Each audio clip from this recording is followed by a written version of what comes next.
but the GM can allow it. You're good.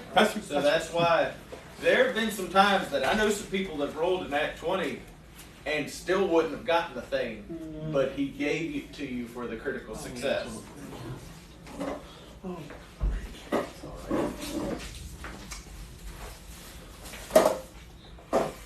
I have always ruled that nat 20s are you do the best that your character could possibly do. Which means, I'm sorry, Ricardo, if you're fighting against Grim, and even if you roll a nat 20, if he rolls a nat 20, yes, you'll catch the first hit, but that follow-up's going to get you. What about in the instance of, I think it's the rogue class, has an ability that if you roll below a 7, it's a 7? Those are If you roll below a 10, it's a 10, but that is specific for things that natural ones still count. Yeah. But natural ones still count. Okay, it's good to know that. Yeah, that's because that's the go-to go-to is the rogue one, but I think there's another. Barbarians have a thing for their strengths, and bards have a specific one for charisma stuff. Yeah, which I do love the fact that some of them don't make sense, but the fact that hi folks, when you are live and you are in front of the camera. Be careful, yeah. That when barbarians rage, that they can add their rage bonus to certain things. Strength, intimidation, all that makes sense. How do you rage stealth? John I'm Wick? so mad that y'all ain't gonna touch me. No. John Wick. That's fair. That's because all you think is you walk in and just look at someone, you don't see me. I don't fucking see them. Yeah, that's exactly what it is. You don't see Grog. What was it? An opening scene in Gallivant? I suggest you fall. And he Oh, yeah. falls down. Or the thing with the door, the cartoon, open the door, close the guard. What guard? He opens the door and the guard. or no, it's also the like famous Batman Bluetooth scene. device is connected successfully. Cool. Where like the guy opens the door, looks in, sees Batman, glares and goes, "His buddy, what's in there?" There's nothing in there. Just keeps walking on. Because the previous night, Batman just kicked his ass. Alright. So, with that, hello everyone. Thank you for joining us this evening yet again for another adventure of the Legends of the Natural Ones.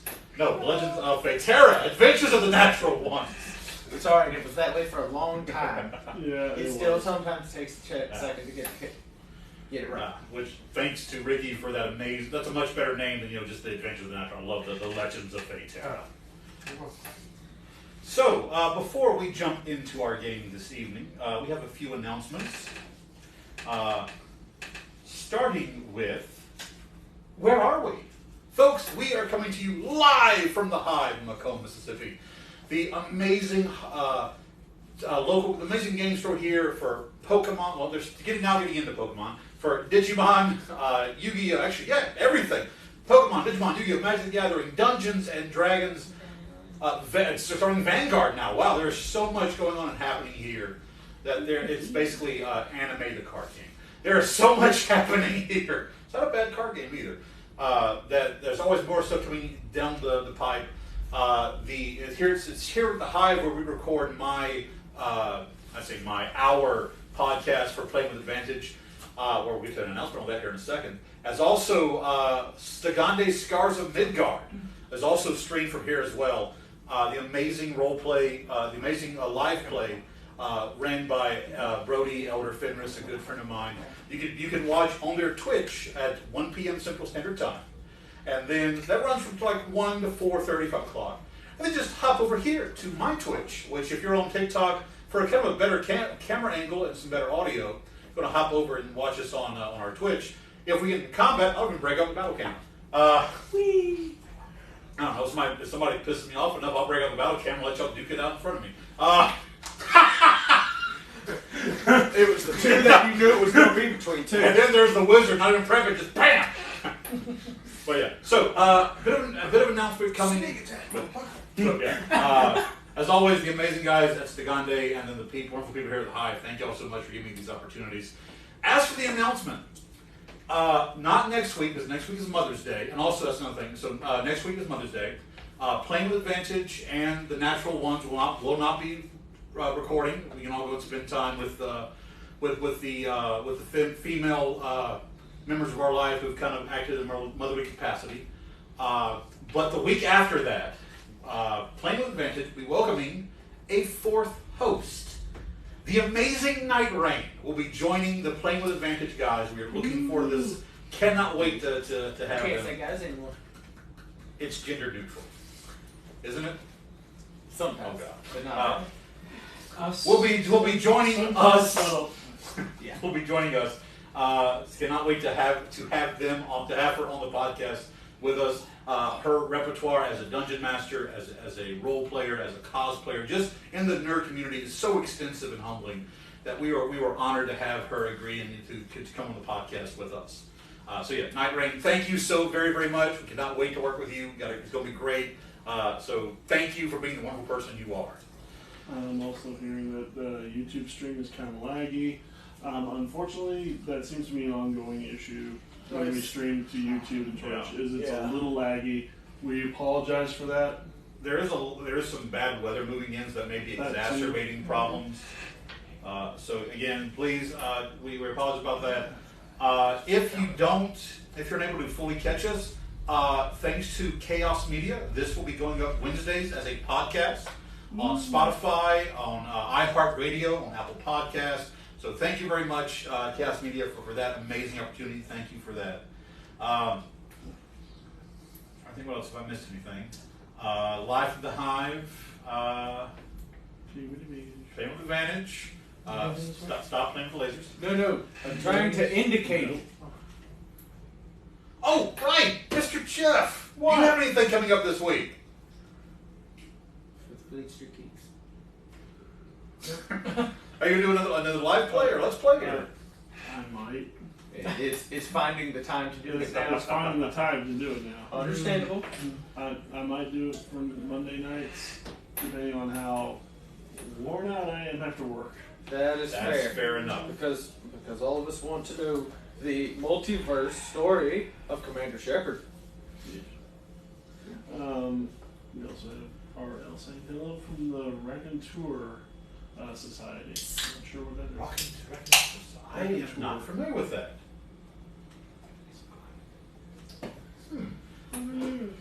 Forgive me, I'm trying to sign in so I can see all the questions and stuff. But unfortunately, I signed it with the wrong email. So, yes. Good job. We are professionals. Professional what? That's the question. We don't like answering that part. We are professional fun havers. Oh, right. Yeah. I am professionally incompetent. No, that's weaponized incompetence. Both professionally and weaponized. You don't get this incompetent without some skill in it.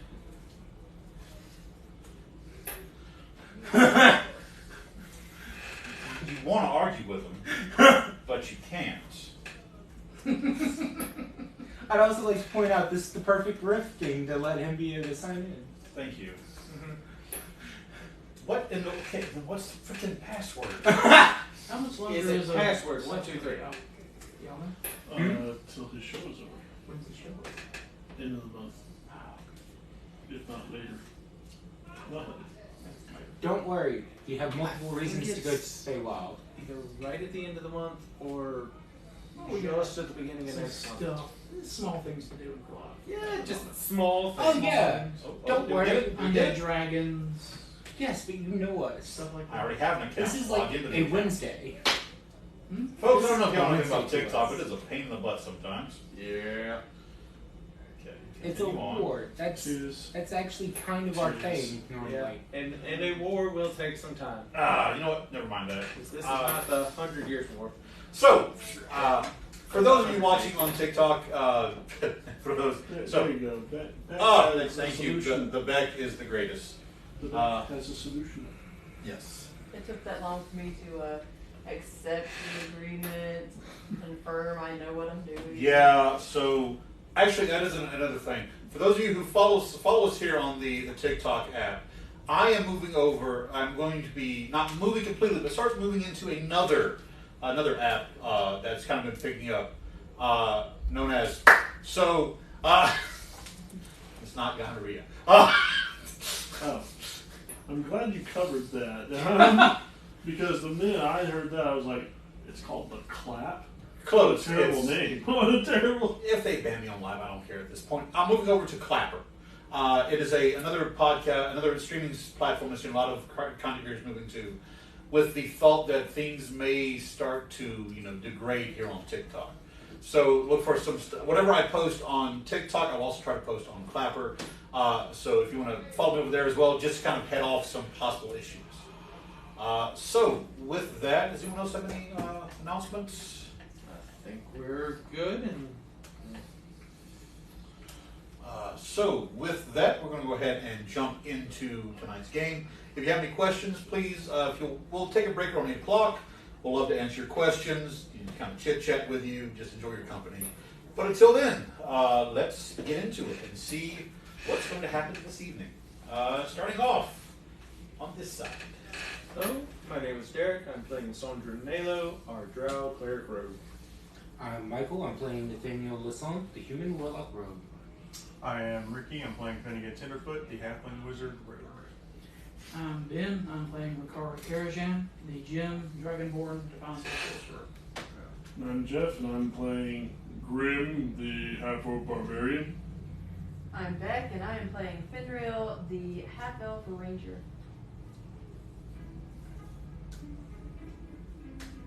Hi. I am Kenneth, aka the Southern GM, and I am the Game Master, weaver of fantasy and spinner of yarn, so to speak, and creator of the world of Faeterra that this story takes place in. So, when last we left our heroes, nothing had happened. The world was safe. No bad things. And then you woke up from your long rest. In full force, the Draconians have essentially started a world war. In doing so, they have subjugated several of the various warbands of orcs, and we're using those under the control of what you know now to be called Shadowborns, to essentially assault Fort Krilat in the north of Krilat.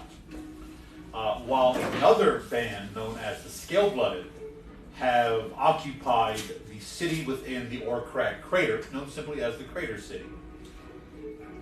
After a rather in-depth plan that by the miraculous, by the will of the gods alone worked, you were able to deal a massive blow into this raiding force of orcs, in which the other Dragonborns in the fort were then able to move out and completely rout the war party.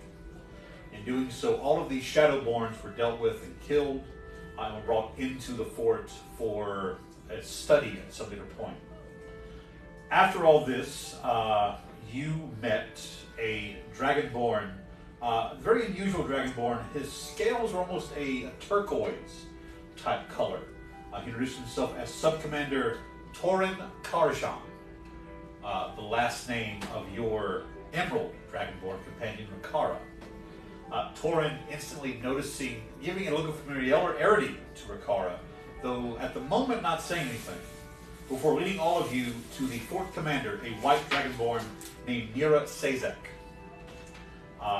Through some in-depth investigation and perception by our dear barbarian, noticing that Fort Commander Sazak has very similar eyes to Gola, the young Dragonborn hatchling that your group has adopted and is currently back at Port Blaven. After some inquiry, you learned that Nira was in fact Gola's aunt, and that it was on their side, their father is where the sorcerer bloodline flowed through, which explains Gola's affinity for magic. A lot of stumbling by me trying to remember exactly why those kids were on the ship in the first place. And how not to get your butt kicked. I don't know, I just didn't pop out, where we stole some drugs, and yeah. Completely omitting that. After this, you were all led to the shrine of Fort Krilat, the resting place of the ancient Dragonborn hero who, at the time of Hope's return and the end of the Dark Empires during the Fallen Age, led a... We have problems? Apparently there's miscommunication somewhere. Or the fact I'm blind. I might just, in fact, just be blind. I would just. There's one word I cannot understand. You keep going. To the shrine of Fort Krilat, the ancient hero of the Dragonborns, who led the initial rebellion against the Chromatic Emperors, and eventually led to the founding of what is now modern-day Krilat, named so in his honor. While there, Rikara, you noticed that whereas the other weir stones had powered down and were spent, the ones within this shrine, this chapel, were still active. Through some investigation, you uncovered and then unlocked the entrance into Fort Krilat's actual shrine through an effigy. See, I remember this time. Through the effigy of him in front. While there, you were, I guess the word gifted best describes, gifted with a vision. First through the eyes of Krilat himself, when the meteor known as Hope's Return fell into the cavern, imprisoning him as he climbed his way through, before coming face to face with what remained of the body of Sadior, the ancient dragon god of wisdom and hope. The vision changed, and then it was you standing there conversing with this deity-like entity. Well, actually, with this deity, before being given the Arcan scale, what remained of the literal heart of a god. You passed out immediately. Just the power, just overpowering you, and even your cleric friend who had remained up to do some study on the Shadowborns himself. The power driving him to the ground almost.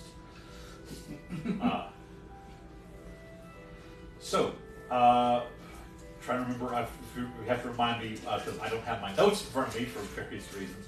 Where did we leave off? Have we left the chapel already? We had left the chapel, we had gone to take our long rest, and shortly after, well, Ricky and I had gone to sleep earlier, so I was woken up earlier, and as they were going to bed, he was met with the commander to discuss how we acquired. You had left to return with Aldebar in the acorn form. And Finn and I had a talk in the morning first. Okay. So, We ended with that revelation there. The name of the commander. that's it, right. I ended with the name of the commander that is in the occupation, and his war horde is known as Hornbreaker. Now we hear this. I'm a kid. To which, to begin with, Rikara, I don't think we should fight him. His name is Hornbreaker. I'm going to kill him. That feels like a proper order of events for us. Yes. So, with that, we will pick back up with, I believe, had you had the conversation with Commander?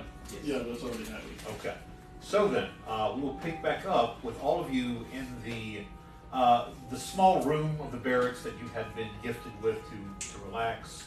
I think at this point we'd already moved through breakfast, so lunch, dinner time of the day. Anything you'd like to do before like heading out, speaking with anyone? What is the party? Something else. Yes. We also have the help of a mighty acorn with the tree in this. Yes. All the bark is inside. Through the older bark and an acorn. Through the magic of hope, he has been able to condense down to a small acorn that can be carried around. Yeah. And at a moment's notice, you can shatter the acorn, and Aldebark will essentially spring forth, ready for combat. Well, that's just a one-time use. Yes. Yep. Would Finn like the letter that Ricard passed to him in the fireside?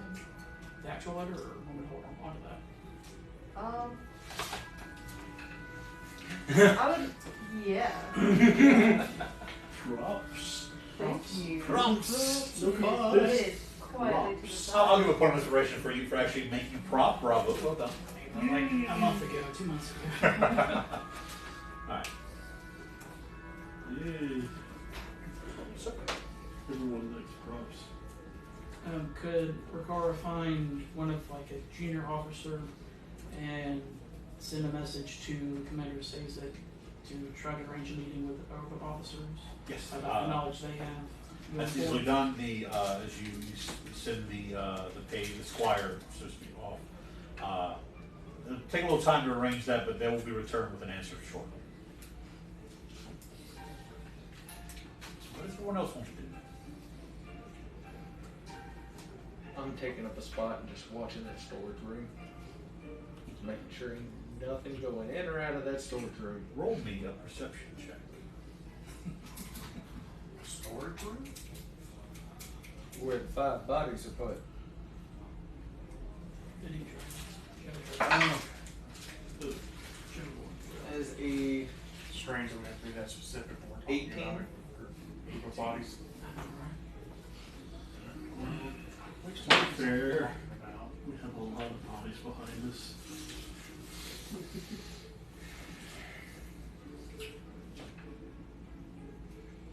You watch as movement catches your eye. Sliding forward, you see a slight mound of the snow shift, and then little Ermine pops its head up, looks around, and then kind of runs off.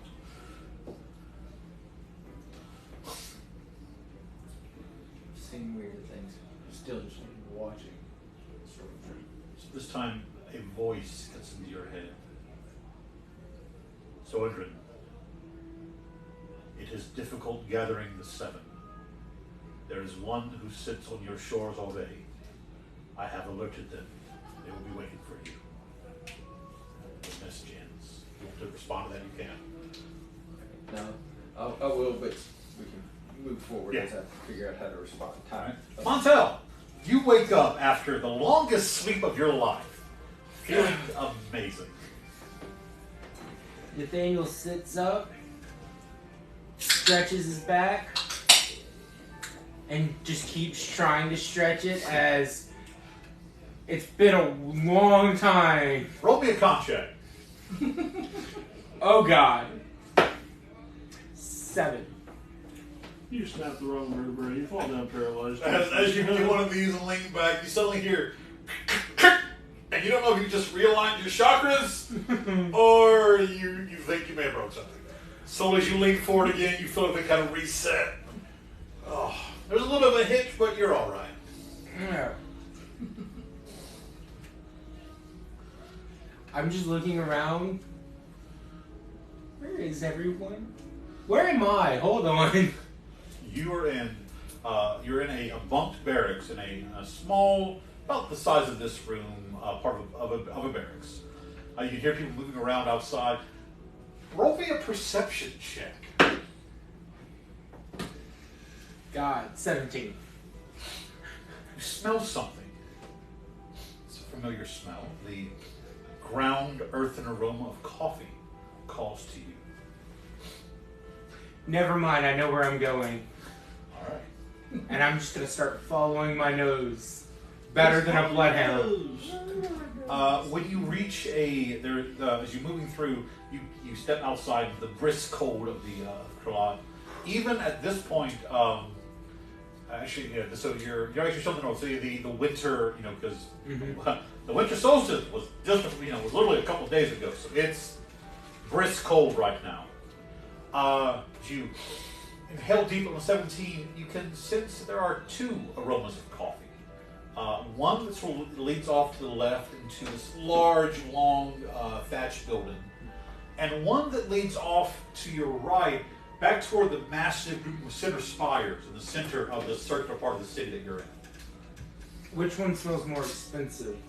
Roll me another perception check. Advantage because I know what I'm smelling for, and I have advantage I for will coffee allow things. it. I will allow it. 22. As you turn to the one to the left, back toward that thatch, you're like, Smells like, okay, that can be. I'm pretty sure that is military coffee. There you anyway, go. What we call essentially cowboy coffee. They pull the grounds in a steel pot, put it in water, boiled water, hit it twice with a spoon, let the coffee grounds settle, and then serve it. On the other, back to now, that's the officer's mess. That's where you get a more it's not like expensive coffee, but it is good coffee. it's better made. It's better than that, yes. Boy. Just kind of turn and speak. Okay. I don't have enough time to teach people how to make good coffee on the fly. Finnegan, where are you at? What are you doing? Ricard. Going there. Heading to the library. That is also within the main central spire complex. Okay. So the way the city's set, the city's set in a circle with walls, very circular walls inside each other. And designed in such a way that at a moment's notice, not only can barricades fall, but the walls themselves actually slot over and down, forming an almost impenetrable ring. Yeah. This city very much easily, I say it's less of a fort, more of a city, but still very fortified. It's within, there are 4, think like the Jedi Academy, there are 4 small spires, a much larger central spire in the center. The library is in one of those smaller spires. Okay. Also, is there an accompaniment of spellcasters? Should be. The Emerald Legion does have a battalion here. They're still here? Yep. They weren't all decimated? Just because you Just because your company was decimated doesn't mean the entire brigade was Yeah. decimated. it's called a legion. That means there are 1,000 members. Mm-hmm. Yeah, you should be able to recognize them through, I'll tell them just the symbols Yeah. of the clothing they wear. Okay. Library first, and then I'll go see if I can communicate with some of their whatever. I don't know if they do wizards or sorcerers or what. That's everything. The smart people. The smart people. So, you are easily directed to I'll be the judge of that. the library spire. You step in, moving up a flight of stairs before opening into this grand room that carries on a good 50, 60 feet in the air. There are no stacks of like normal library shelves through the center. The center of this is all like books, it's all like sort of booths and tables and seating arrangement. All the books and shelves are on the sides of this wall. Okay. Maybe not as jam-packed in literature as you would like, but there is a decent amount of literature here. Okay. First thing I'll do is drop my glasses and see if there are any magical books. I'll make a perception check with advantage because your glasses.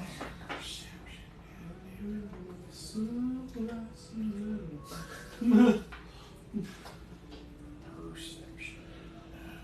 You have so many You people said with advantage. Yes. Okay, well, that's a good one. One person who does that. Don't know anybody else who wears their sunglasses. Hey. I rolled an 18 and a 19. Okay. Total of a 20. 20. Nathaniel used to. DC was 20. As you're looking around, you see several warded to protect against dirt and dust. A few maybe like lower level magical tomes with spells you've learned for, you knew your first day in, in the academy type stuff. As you kind of looking around, you glance, your eye line kind of brings you across the top. At the very top of this tower, there is a slight glow. The distance of which is based on what you see, but it is at the zenith of this tower, meaning it's in the roof, or approximately where the roof of this tower would be. Okay. And there are staircases that look to lead all the way up. So, Begin ascending the stairs. all right. As you're ascending the stairs, we'll come back to you, Ricard. Where are you up to? Well, you're still waiting to hear back from the commander. Want to do anything before that? Let me ask that.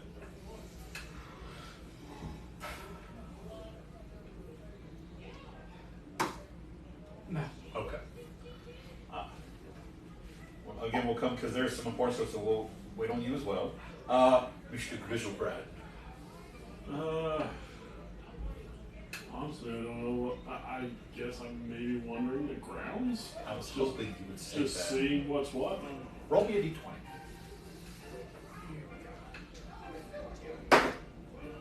17. 17. In your wanderings, as you're moving through certain areas, you actually step out of the center ring of the city, and you hear the familiar barking tones of your native language.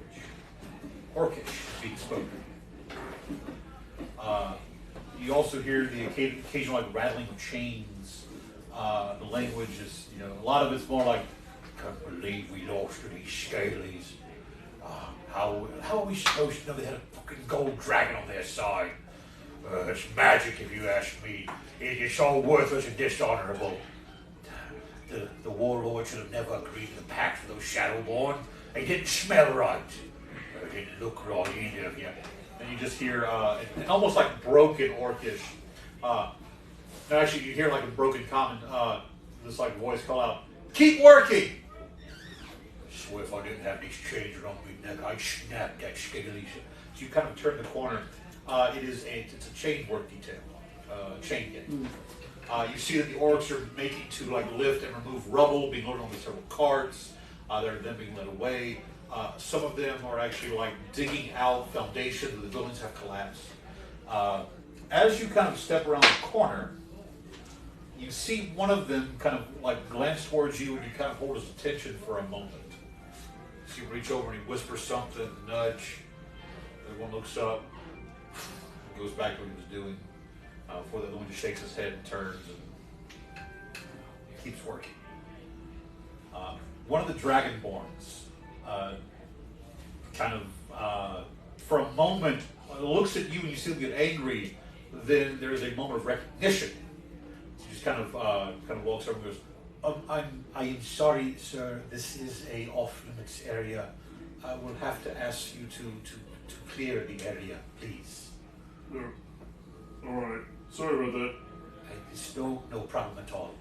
No problem. Sir, as he kind of goes, we are aware of who you are, but some of my comrades are not as tempered in their understandings with orcs. I would be very careful, sir. I'm not saying that any would do you harm, but I do not want any misunderstandings to befall you. I understand that. That's fine. Thank you, sir. I'll try to keep my nose out of things. Thank you. What's your passive perception? It is passive perception. 16.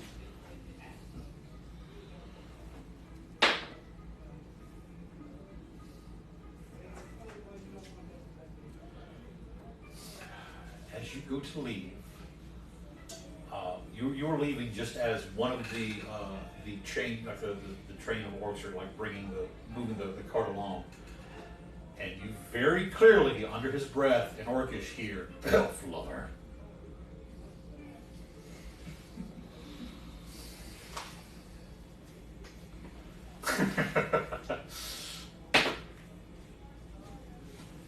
Walking away. Nice. Walking away. Fenriel, where are you at this moment? After a interesting conversation with Rikara, Fenriel is going to go see if he can find anywhere where recruits or anybody is training, like hand-to-hand, something like that. There is an area within the back part of the central where there are. You see 12, a full dozen, a recruit squad is currently out practicing. You see some of them are working with swords, bow staffs, bows, various weaponry, but they are all trained. You do see there are several, what would equate to a drill sergeant kind of walking around, occasionally barking orders, but always with the intent of learning. There's always instruction happening. So there are several recruits that are currently training. Fenriel would approach him because he'd be the one to talk to first, and see if he would like to have any of the recruits drill versus him with his elf training to give them some different styles to be practicing against. Roll me a charisma check.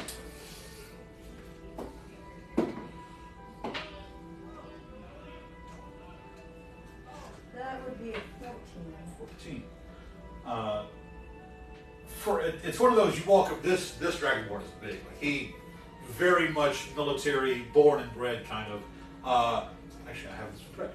He is a bronze. Oh, sorry, not bronze. That's me. He is a copper Dragonborn. The dark, dull goldish brown color. He's about 6'1", 6'2". So there's a moment when you first approach that look of like he turns around like, and kind of looks down.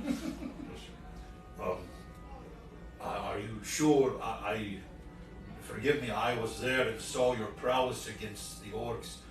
Are you sure that these runs are worth your time, sir? Any training is worth the time, especially if it would give them a better edge in their future fights, wouldn't it? Very well. He turns. Recruits! Line up! You watch the squad falls in. Well, it appears that an actual fighter has taken an interest in your training today. So, if any of you lizard lickers think you have the guts to step forward and face off with one of the heroes who saved your scaly hides, do so now. Man, it sounds like you have first-hand experience with this stuff. Shut up.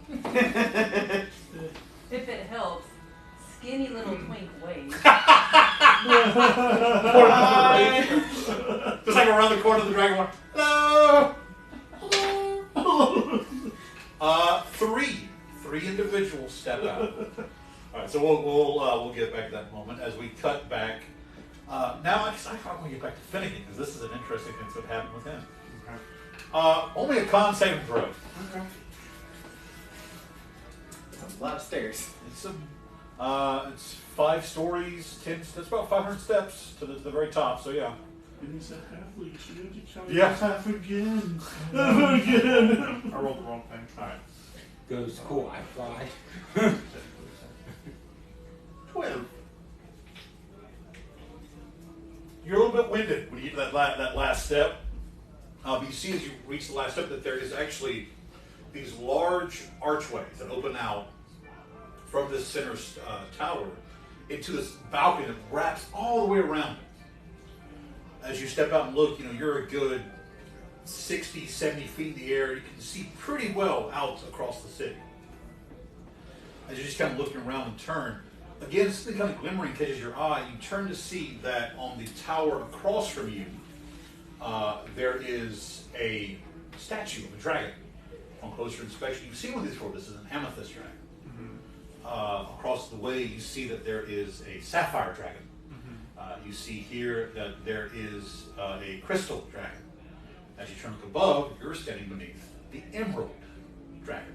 Mm-hmm. And at the base, they're all kind of like reared back, not in anger or protectiveness, but almost like they're reared back in a sense of like they're honoring whatever, like because they're all glancing toward the center spire, which there's nothing there. Mm-hmm. It's like they're almost like answering a call. You see that at the center, where the base of this emerald dragon statue is that dull. Now you can this close, you can see the dull green glow.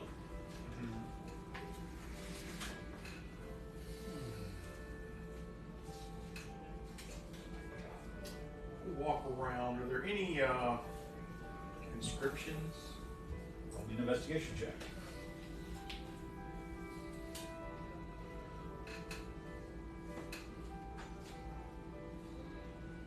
28. On the back side of where, if the dragon is facing this direction, the very opposite side, as you're kind of looking around, you see, for a moment, your eyes don't, but had you not been wearing the goggles, you would have missed this. Like it sort of fades in. It's like, you ever played Skyrim? Mm-hmm. The part where you actually read the draconic word and begin to absorb it, how it seems to float in fire in front of the wall? Yep. That's what this is. Okay. It is written in draconic. floating in front of the wall. It's several stanzas or something. Looks to me. Okay. I will make sure this is well.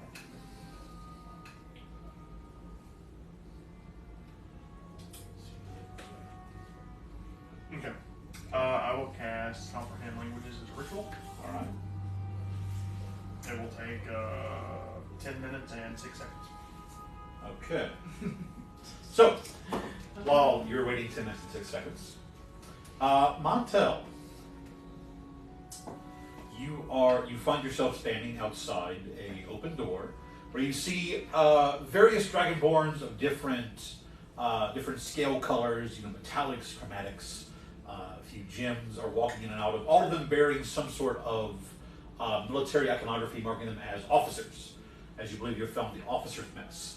Walking in and out, you see that several other recruit Dragonborns are serving lunch at this point. And in the very corner, there is a large copper-looking contraption with several spigots, and underneath it is a small little metal, almost like a little metal vessel, but has a door about that big and that big made into it, and that's got a lock on it. Roll me a perception check. 25. 25. Occasionally you hear, and you see like smoke and steam rise from the coffee pot.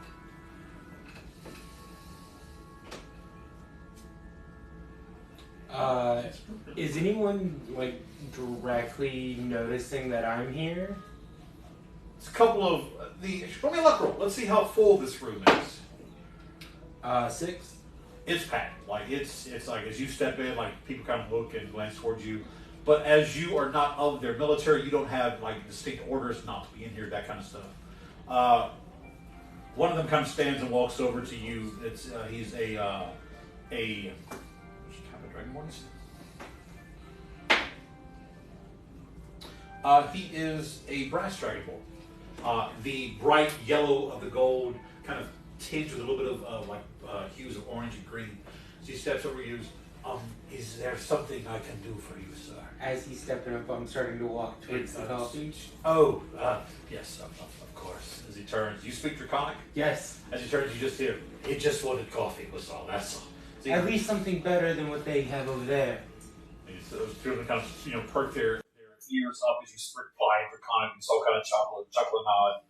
One goes, we are having cube steak stew today. If you'd like some food, please help yourself. Thank you. They were having cube steak, and I had to make spam sandwiches for the soldiers last night. Yes, because in the few hours that actually they're also officers, but the few hours the hunting parties have sent out and come back. Okay. Because mammoths do range in the northern part of Krilat. Sure. Yeah. Sure. You gotta remember, there's only like a you say that I've never a 25 to 30 mile wide gap. A mammoth can easily swim that. Mm-hmm. So yeah. I need to remember to tell Grim the activation word for his boots. Oh right, I forgot about that. I'm just wearing these fancy boots. Right. So they're real fluffy.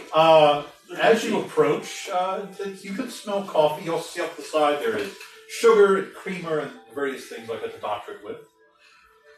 I'm just gonna pour a cup straight black and give it a sip. As you pour your coffee, you kind of you're looking to pour it.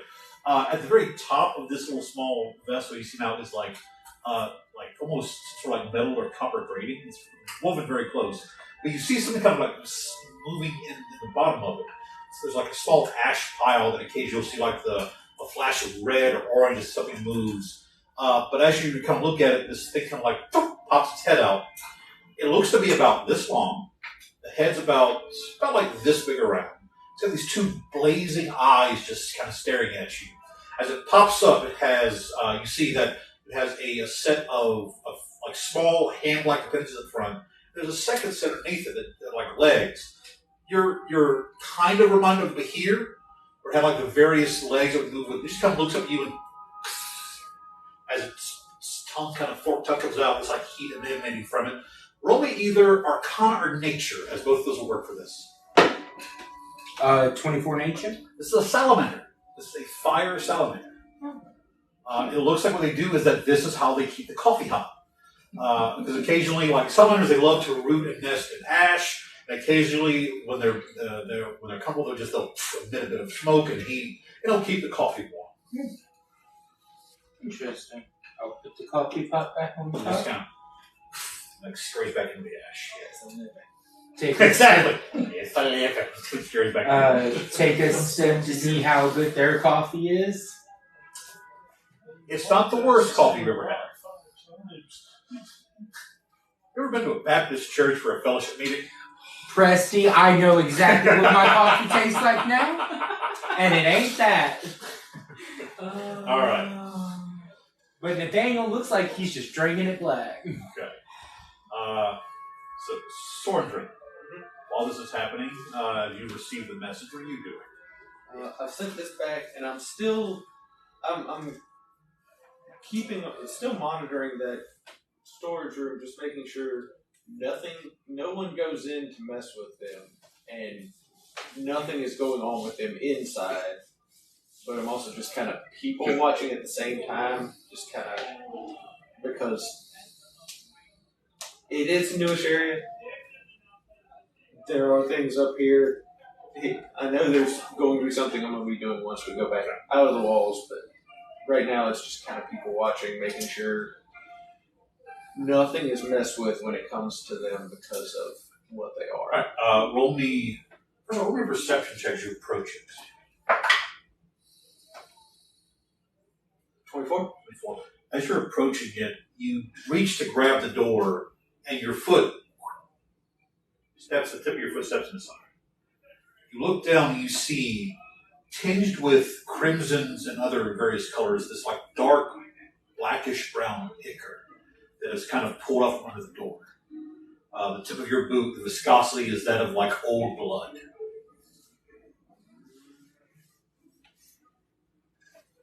It's coming out from underneath the door. Deep breath, and then open the door.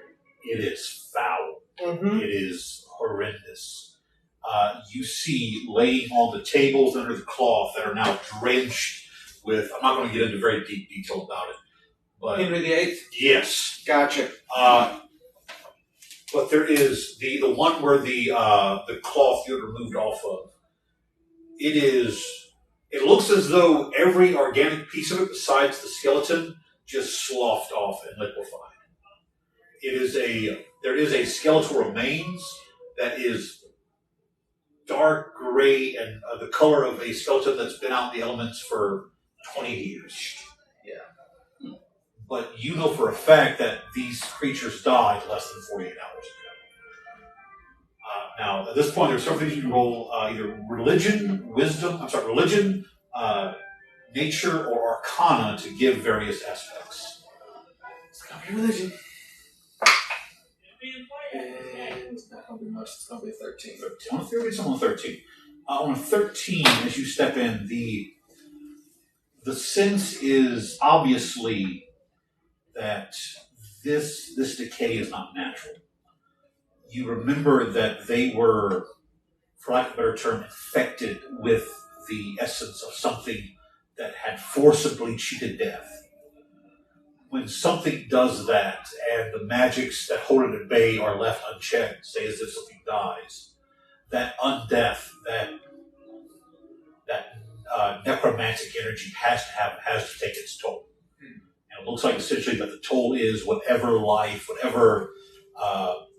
the sense of living and life in the sense of the grandeur scale, it dissolved away, and it was just left with this goop. By the way, anything in the storage that had left, it doesn't matter if it was in a sack or not, you can tell instantly has spoiled.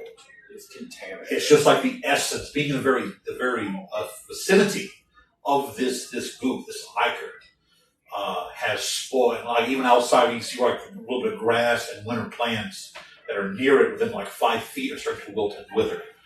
13 is enough to know that things like this, the only purifying thing you can do at this point is fire. Yeah. Only fire can Is purify. this a stone building or is this a like thatch type building? This is because of what was holding here in food and such. It was fortified in stone with thick timbered slots of the roof. And I'm going to wipe my boots and go find. Yes, where one of the commanders that would be in, I guess, in charge of magic groups would be, so that they can assist with keeping the fire at bay. Okay. As I take care of this thing, but I'm getting permission this time. Fair enough. Okay. You can. We'll head off with that. Progress. Cut back across now to Fenriel. It's like me learning. Roll me a d20, Fenriel. Let's see. Add your combat skills since you make me an attack. So, is this including whatever bonuses I'm getting from having finished reading that master level book for Elven Grappling? Yes. Oh my god. Essentially, yes. Yeah. I'm going to use one of those prettiest ones. It's the exact same. Change dice. Well. Change dice. That's closer to acceptable. That's going to be 21. Okay. Yes, 21. For a moment, I do not know what that's going to give me there. For a moment, there is that hesitation of, I've never actually went hand to hand with the Dragonborn before. However, the moment he locks in on you, that the manual, your training, everything takes over, and in 3 moves, wham, he's on the ground. Just kind of like, oh. Like just, it was like you didn't so much as react as you just moved and he was thrown. There's a few claps and applause here. The sound like of silver. These are recruits; they don't have gold. Silver passing back. You watch the staff says the sergeant kind of walks over, looks down, and goes, "Recruit, can't do anything on the ground, boy. Get up." Yes, sir. And he kind of like moves up, goes, looks to the recruit, looks to you in the back. You want to try again? No, sir. The recruit's learned his lesson. Good man. Turns kind of like you see him kind of hobble off. The second recruit, this one is a green dragonborn. As he kind of steps up, gives you a quick bow, and you see him assume a ready position. So the sergeant, this one thinks he knows something. Turns to you, just gives a nod. I failed this one. It's not as bad. I couldn't fail the first one. That is going to be a 19. These recruits have a +6 to their rolls. You rolled 4. The last guy was not bad. He rolled a total of 18 against you. So he, like he does this, and as soon as his hand touches you, you're just bam, like he's off the ring again. This recruit just watched the Karate Kid and thought he could do the same thing. Just walks over and goes, "Sweep the leg." You watch as like the sergeant just goes, "All right, you can." Fuck it, he walks over, looks down, and goes, "That hurt, boy?" "Yes, sir." "All that posture full of shit, wasn't it?" "Yes, sir." "Get back in line." "Okay." Turns on, just kind of like glints and like almost crawls. Goes, "All right, who's next?"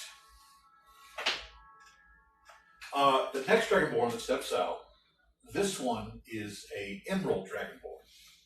And the size of the horns and different things is a female Emerald Dragonborn. Looks very, very young, maybe just fresh to the academy.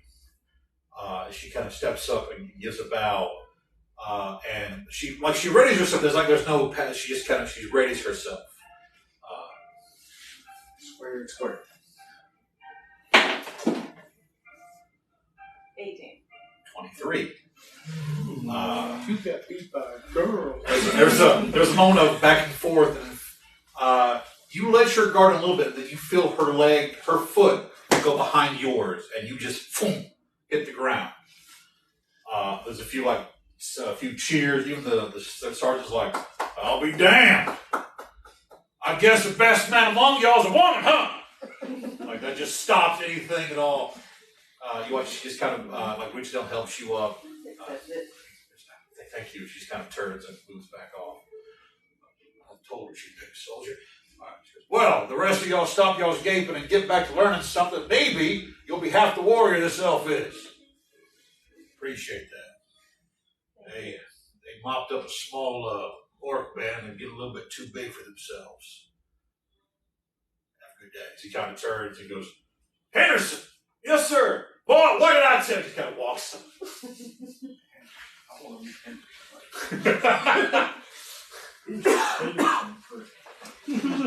All right, so with that, real quick, I just want to say the music that's playing right now makes me feel like I'm 6 years old at my granny's house while I was just watching stories. Or granddad's telling you stories of war. Like sand in the hourglass. So too are the days grow. as the scale turns. All right. The highest roll during all of that was an 11. So the last one, she got a 17. So that I was like, that's I'm okay with that. It makes Yeah, sense. that was acceptable, yeah. All right. He beat me with a roll of a 9. So we're going to cut back to Mr. Grimm as you're kind of walking. Roll me a perception check as your wanderings have kind of led you back into the main complex. Yeah, especially since now I gotta keep my nose on everything. Burn. That's an 18. 18. You hear a familiar, like, okay, how this is going to sound. You hear a familiar grunt of exertion. And then a doom!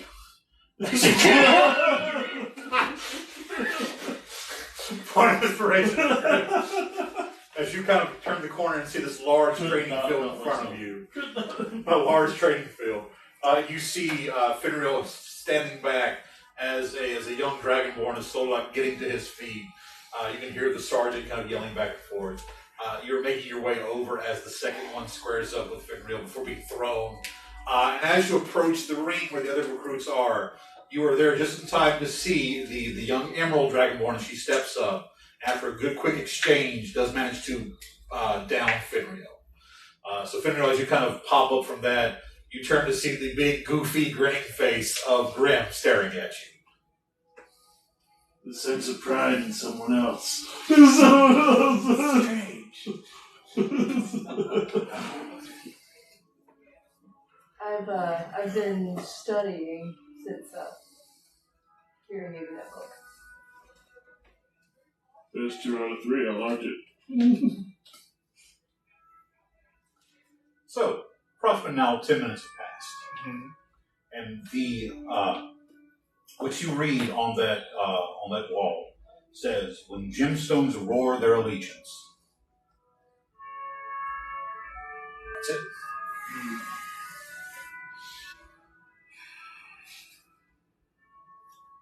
Turn and look at the steps. Look at the I'll side. be a luck roll. Assassin's Finnegan. Pull in Nathaniel, just jump off the side. Just think how far apart the towers. 11. Just enough. By the time you hear a clanky, you look to see a small bird cage-like lift ascend on one side and lock in place. A few young Dragonborn kind of step off, like looking around. There is an elevator.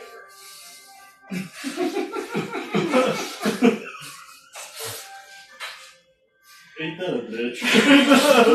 You've got burn this place to the ground. No, there's books. Yeah, there's books. I'll cast fly. Fuck your elevator. Fuck your... So anyway, he jumps.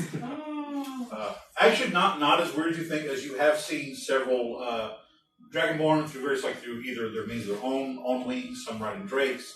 There is a constant air presence in this fort as well. So while unusual to see a small halfling goes by, they're like, okay. Where are you heading to? To the next statue. The statue from where you are, the amethyst statue. Alright, hang on. I want to make sure. I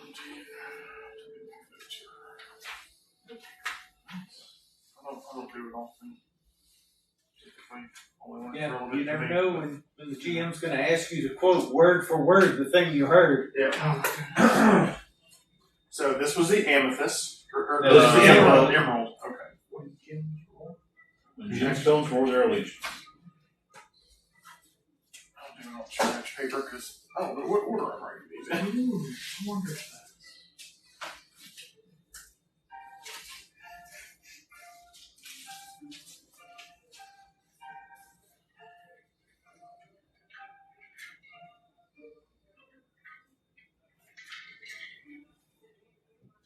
When gemstones roar their allegiance.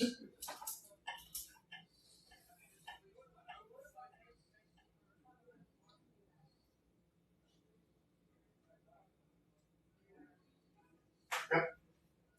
And then the next one was amethyst. Yep. Yep. So as you're flying over, you happen to, actually you're on the front part, so you wouldn't see all this happening on the back. Alright, so, Ricarda, it's at this moment that you hear that the page you sent off does return. The commander is currently dealing with, meeting with her generals and lieutenants, and she would like to speak with you as well, yes, if you will. Where would you like to? Would you like to come to her office, or? Just me, or what of my companions? They're also welcome. She wishes to speak to all of you. They are currently working on a plan of action for dealing with the Orc War party still within the Crater City. Whichever will be most comfortable to hold several. Well, she Of the general's commander's choosing. She asked if you would meet her in the shrine room. I will let her know that you have the time quickly turns around. And then if we're in, send a message to everybody. All right. Sorndrin. Asking around, you do find where the barracks for the Emerald Legion is located. You are pointed in the direction of, as you're asking about their leader, you are responded with, Sub-Commander Torin is the leader of the Emerald Legion. Okay. Where is he right now? He is currently in a meeting with Fort Krilat. I believe, though, the meeting it should not be much longer, though. Would it be better to just kind of wait for him right here then? Yeah, you can wait here for him. Wait here. You see various Dragonborns. Though it is called the Emerald Legion, it's not just Emerald Dragonborns. Various Dragonborns throughout. Attempt to maybe stop and ask all that if you like to get some more done. Yeah, I might ask because just kind of go. I mean, I know I've met a few that were from the Emerald Legion. They were all Emeralds. So I guess I'd assumed that the Emerald Legion was made up of Emerald Dragonborn. What's the? Huh? I'm trying not to turn his ass in right now. You shut your meta pigeon pie hole.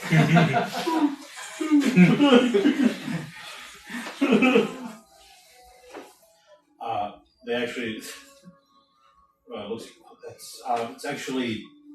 it is to do mainly with history and tradition. The first follower of Fort Krilat during the Revolution was a Dragonborn of the Emerald lineage, who was a proud sorcerer.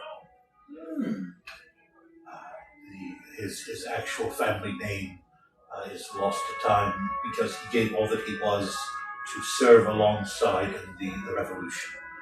And when the Chromatics fled, they did their best to destroy whatever records they could. So, since you couldn't name it after him per se, in memory of his legacy, okay. It is known as the Emerald Legion. So, in that same sense, then, is there? Sorry, for the sword. Thank you. Oh, sorry. Roll give you 20, Ricardo. Let's go green. Yeah, it's thematic. 12. So, in that same sense, are there others like the chromatic colors, metallic colors, and the gem colors of the Legion specifically? specific in that same like honorary setup, or is it just the emerald that kind of holds that? The emerald is seen as the penultimate spell casting when it comes to the military. Only those who have proven their worth to the autocracy of Krilat. Well, it's not necessarily as the magic users. I mean more along the lines of, is there, say, a group of specialized, I don't know, scouting parties that are named after a specific color that did something similar in the old war, whose name was lost to time and thus they were named after their color, or is it just the emeralds that hold that on? Is that making sense the way I'm asking that? Not really. Is there a sapphire? Is there a topaz? Is there a red? Is there a gold? That's what I mean. Are there legions named under other colors? Like, this is the trying to be nice but not knowing how to be nice. Asking these questions. While only the Emerald Storm has the official title, within the various ranks of different battalions, you have various squadrons named for topaz, amethyst, white, green, red. Out of game, essentially our Alpha Company, Bravo Company, Charlie Company, that kind of thing. That was kind of what I guessed, but I want to just give you some extra space to lord dump in case there was others.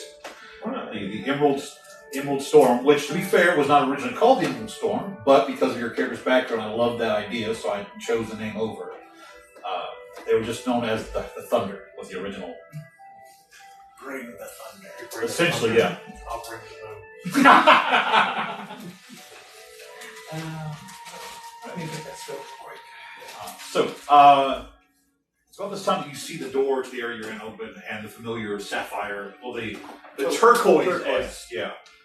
Which again, turquoise Dragonborn. It's a little weird. It's a little weird. As he kind of walks in, he's about to address you, and that's around through the ring you hear Ricardo's voice say the message one more time. You were one of my. You were one of the members who's helped us during the initial attack. You know. Yes, I was, and funny you should mention that. That's part of the reason I'm here. I would like to request either some cadets that you trust, or yourself and some people you trust, because there's currently a little issue that needs to be taken care of. Give me a luck roll. That's 7. You hear the sound of running feet, and maybe a private or a corporal comes running in. It's like, Commander Gordon, do you speak Draconic? I speak conversational, very tourist. Gosh. Okay, so you'll pick up. Where's the bathroom? You'll pick up stuff like problem, shit, that kind of thing, and his eyes go wide as he's listening to this Dragon Weaver report. Just, excuse me, there is a matter that I must see about. He turns and leaves up the direction. I heard him say problem. Is it the liquefied bodies in your storage shed now? He just kind of stops. What do you know about that? That's why I was here to talk to you. Forgive me, you may need to speak as we walk. Yes. So, as we go, I'm going to go, well, given the situation, and I will ask him, what do you know of the bodies that were brought in? What does he actually know of them? Has he inspected them? My initial inspection was that they appeared to be I thought at first black Dragonborns, but then there was a strange energy that our clerics and spellcasters sensed off of them. Almost a sense of necropotence just running through their very veins. Yes. I had them moved into the storage where I was going to be able to deal. What do you know about it? Well, so does the name Draco Lich ring a bell? What do you know about those abominations? Not as much as I should, but more than I want to. So the thing, or I guess I'd say more than I should, not as much as I want to, I guess I should say. Playing with the negative person. So, the thing is, it looks like these Dragonborns made some kind of deal, infusion with one, which, by the way, means there might be one on island somewhere. We will get to that later. But because of that, they have rapidly decomposed about 20 years in 2 days. So, everything in your storage room is now spoiled, and I was going to get some accompaniment on the outside to keep the storage from going up in flames as I burn everything inside. That way, none of your cadets have to be at risk. None of your higher officers, given the current situation with the fort and your city to the south of us, you actually have your full force in case something goes wrong. But I would also prefer not to have y'all worried that just a building went up in flames without knowing why. So that's why I came to get you. I appreciate you alerting me. Yes, as you see, similar to, you feel the magical, I guess, reverberation like Riccara does when he cyclically connects to something as a command is sent out. Like you see a couple of nearby armored Dragonborn like perk up and begin moving toward you. Many of them are red. You see like red, a few gold. Most of the fire-breathing draconic members of the army are moving after you. Let us make sure that we do not miss a single drop of this ichor. Good thing. And then it seems I'm being called for something else, and as I go to leave, I'm going to lean in and just, where only he can hear. I don't know your history, but if you threaten my friend again, I will show you where I came from and where you will be going. And I just walk off towards the thing. Towards where we're supposed to be. Okay. Finnegan, you are heading next to the amethyst one, correct? Correct. I'm going to say that at this point, what's going on, you were able to find, and with the same comforting language, amethyst says, "Stand with forgotten heart raised."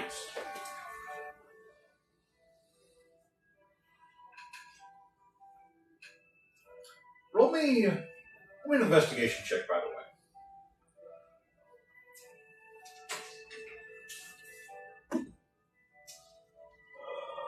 21.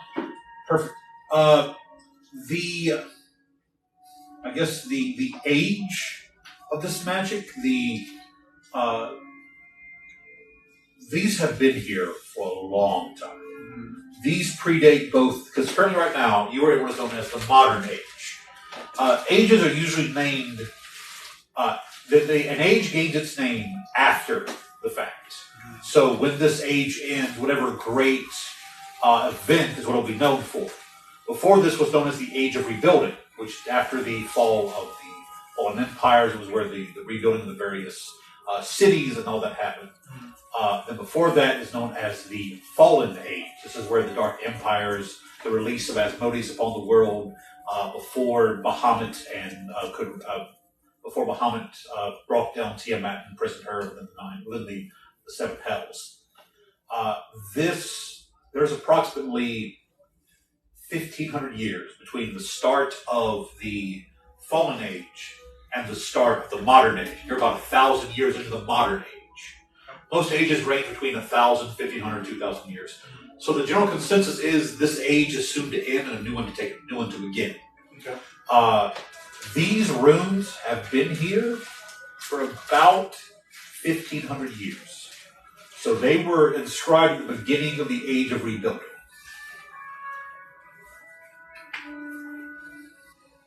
Okay.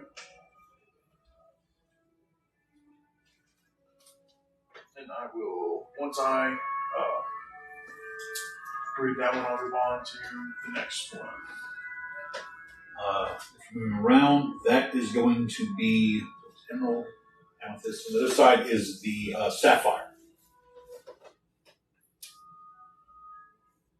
As you're traveling to the Sapphire Dragon Tower, you will hear the call from Makara about that. That's when he'll relay everything across the reins. Okay, I'll be there shortly. Okay. As you land, how long does the comprehend language last? 10 minutes. 10 minutes? Oh, you're fine then. It takes you to look around again, exact same as the one on the backside. The sapphire, when crowned hero upon the gold, and there's something missing there. It's like the magic didn't hold, or if time, or something, but the runes, they attempt to coalesce, but then just dissipate. When crowned hero? Upon the gold. And there's supposed to be something after that, but either time or some other force has worn away the rune that held that magic. Okay. And then I'll go to the crystal. The crystal says, that which was fallen shall rise once more.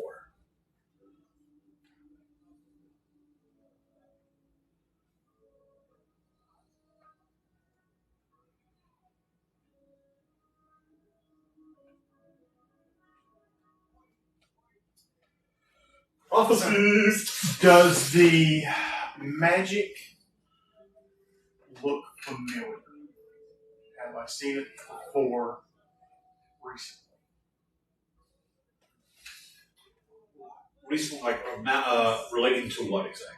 Like when we uncovered the sarcophagus of an ancient Dragonborn, and now we have the heart of a god around Ricard's neck. There is a similar magic. I'm not going to make a roll for that, but there is a similar magic. Actually, that's interesting. I'm sorry, I didn't ask you this before. Roll me. You know what? I'm going to give you narrative control of this. In his study, how prevalent were dragons in Finnegan's research? I would imagine... Not Dragonborns in society, Right. actual dragons. I would imagine that typically in any history revolving around magic and legend and lore, dragons would play a pretty huge part. It's fair. In the histories of Faeterra, the dragons are unique creatures in that they were not made by the gods. Mm-hmm. They were crafted and hatched from the dragon gods themselves, from those that dwell within the primordial fires of the world before the gods arrived. Dragons have an innate connection to both the primordial forces of Faeterra and a connection through their sire, so to speak, to the divine magic as well. So there is a very unique aspect to that magic. And that would be a perfect reason why Finnegan would study on that. On that call, I'm going to roll forward. The 4 dragons you see here are the forms of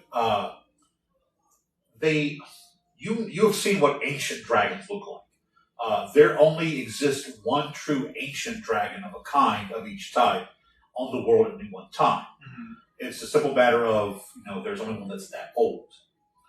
These have an air and look about them that speak to an age beyond ancient, almost to an elder type age.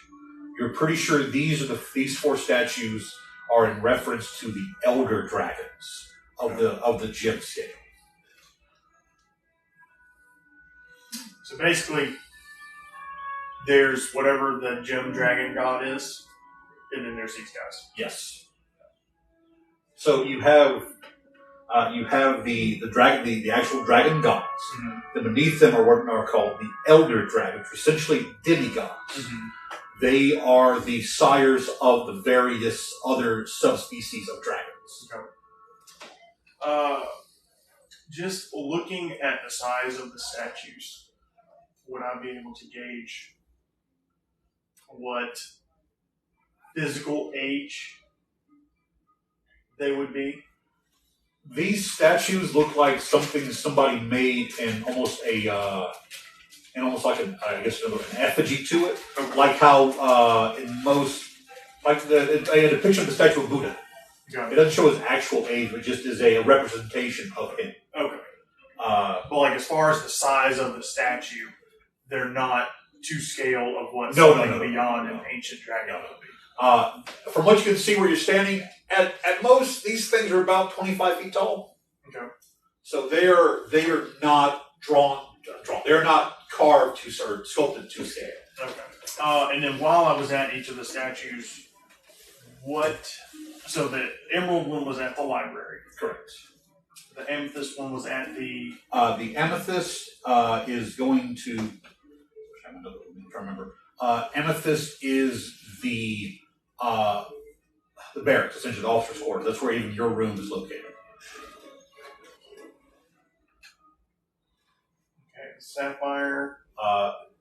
The sapphire is going to be their, I guess, basic, you would call it administrative buildings. This is where various, that kind of stuff, like the orders, officers' offices, that kind of stuff. Right? And the crystal? Crystal looks to be the, I guess, med bay / laboratories. This is where like various injuries are taken care of, that kind of stuff. Okay. And the giant tower that's in the middle? It is, majority of that is one massive bottom room with various levels. Okay. It looks at one point this was to act as a palace of some kind.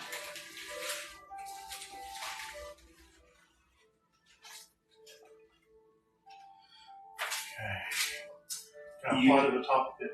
I will also let you know that, much like with the emerald, each one of these statues, at the base of the statue, there was an aura of that, like the green, the emerald had the green. There was blue to the sapphire, purple to the amethyst, and white to the crystal. There was almost like a resonance of magic within the base of each of these statues. Okay. You wish to fly to the top? Yeah, the big tower. Okay, so each of these smaller spires are about 50, 60 feet. The main spire is about 75 feet, so that's easily ascended. As you reach the top, from the base of it, this looks perfectly like cylindrical and concaves up. But once you get past where these almost like winged buttresses push out, okay, it actually is kind of a trick of the eye that there actually is a flat base on top of this. Okay. That as you land, this stone and marble that is up here is ancient and old. Roll me another investigation check.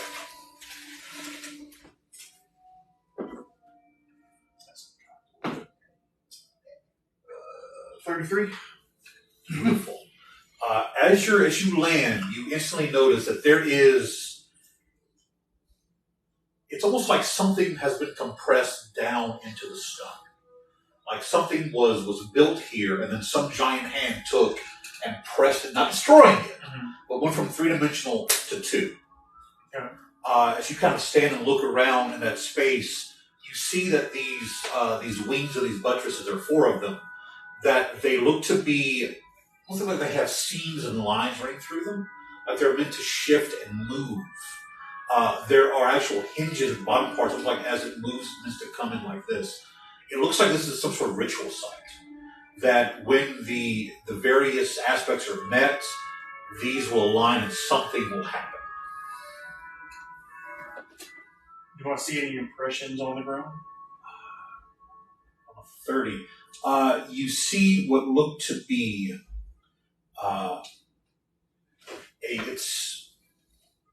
you're 30, I'll give it to you. There are several, there are 4, that's how you guys know, there are 4 circles that seem like to ring each other, moving like a target.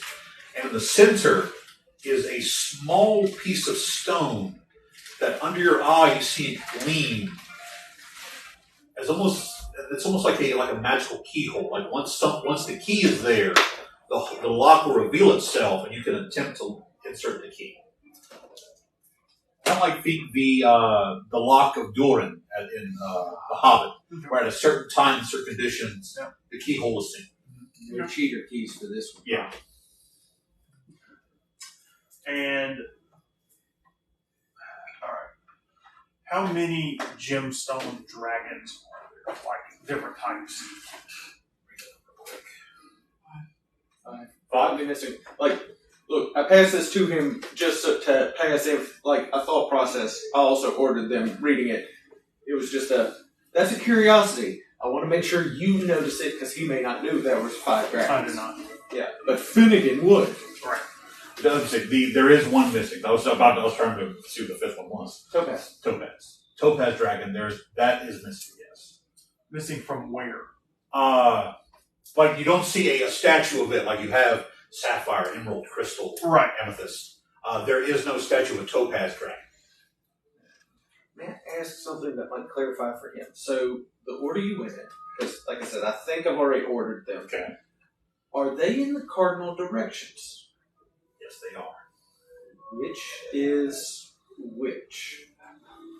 So sapphire was north, amethyst is east, emerald is southern, crystal is western.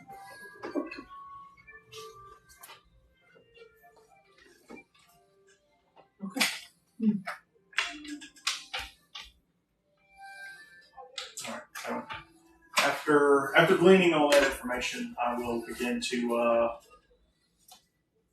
head back down to where we're supposed to be having this meeting. Merging of the minds. Unless there's more lore that my 33 will give me.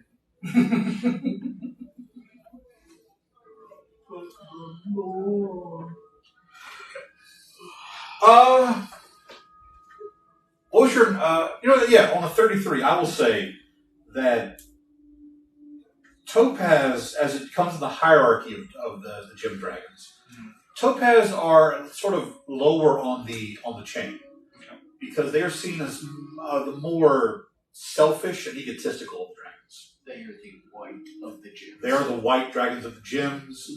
They are the brass dragons of the metallics. Because while friendly, I don't think anybody wants to be buried with their neck just hold a conversation with the brass dragon. I think that's necromantic.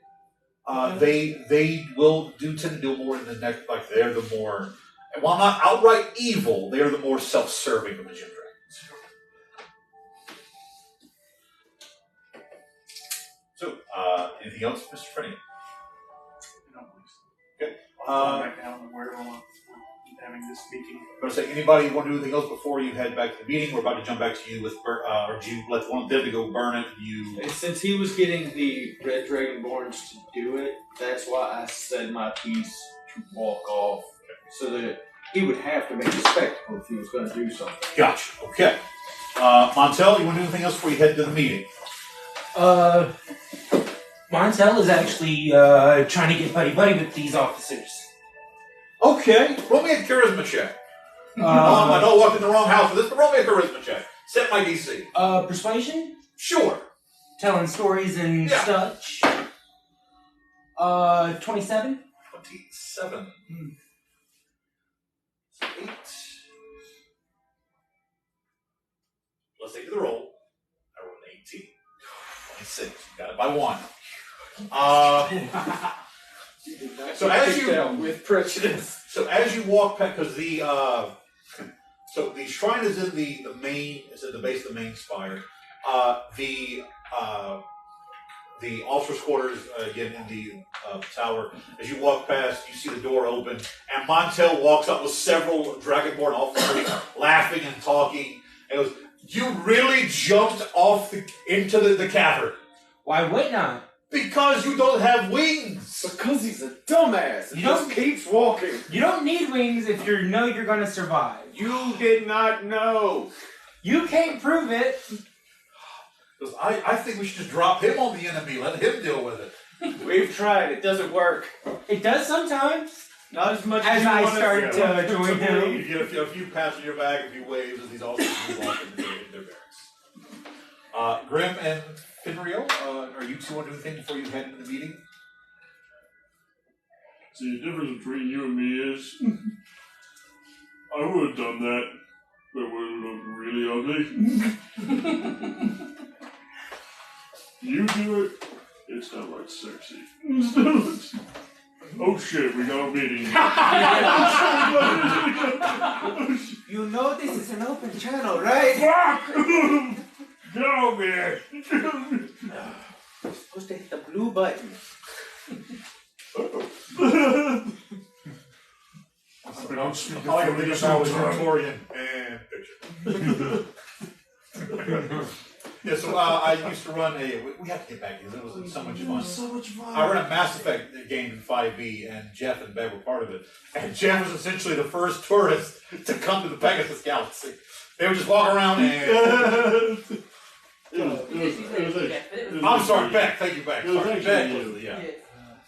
So I said Jeff To be and Beck. fair, I wasn't being a tourist. I was reporting everything to the touring board. Just add. But I was taking records of everything. Picture, video, picture. So, with that, you all will meet up at the shrine. It is 7:52. We're going to take a break a bit early. Bathroom. 15-20 minutes. We'll come back into the meeting with Fort Commander Sazek and the Natural Ones. So please, if you folks have any questions, stick around, ask your questions. Feel us being here, we'll come back, and so yeah. I've got the TikTok Talks up, so if anybody has any questions on TikTok, Make you plate. All right, Don't forget right back, to folks. play. I'm pulling up Twitch actually. It's rare for me to actually be in here. Yeah. For those curious what that means, I made an actual heroes feed for everyone. Yeah. It looks super good. You said you have Twitch, then I will load up the YouTube. Yay! For once, we actually are covering all of the bases, I'll huh? be on every base. All the things. All the things. You're good, Raven. You're the best, Raven. They actually are. I sadly don't know many ravens. That makes her the best one. So I don't know if it's...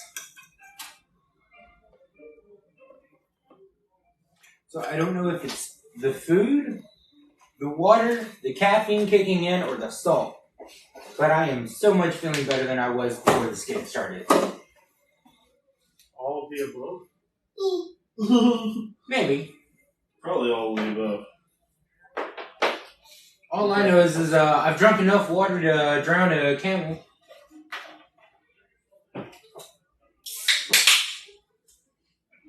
Oh. You still have that kilt, right? Yeah. You wear it at all? I do every now and again. Okay. I wear it to the shop down in Brookhaven. Very cool. Just wondering. Yeah. As my car seats are leather, and the drive up here is normally really hot.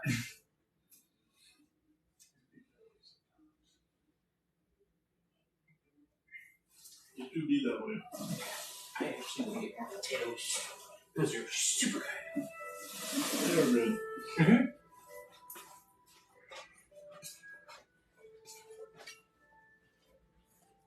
Very much reminds me of loaded baked potatoes.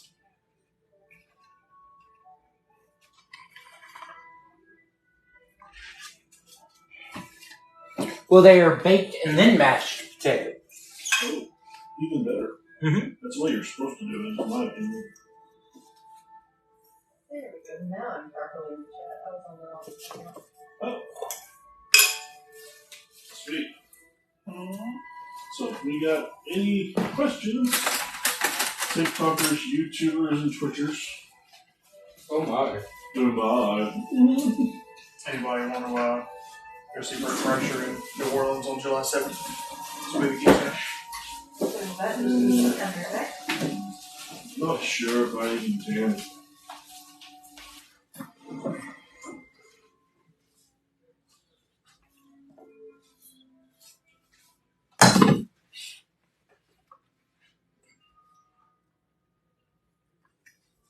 Evil Dead Rises is still in theaters. I need to see it.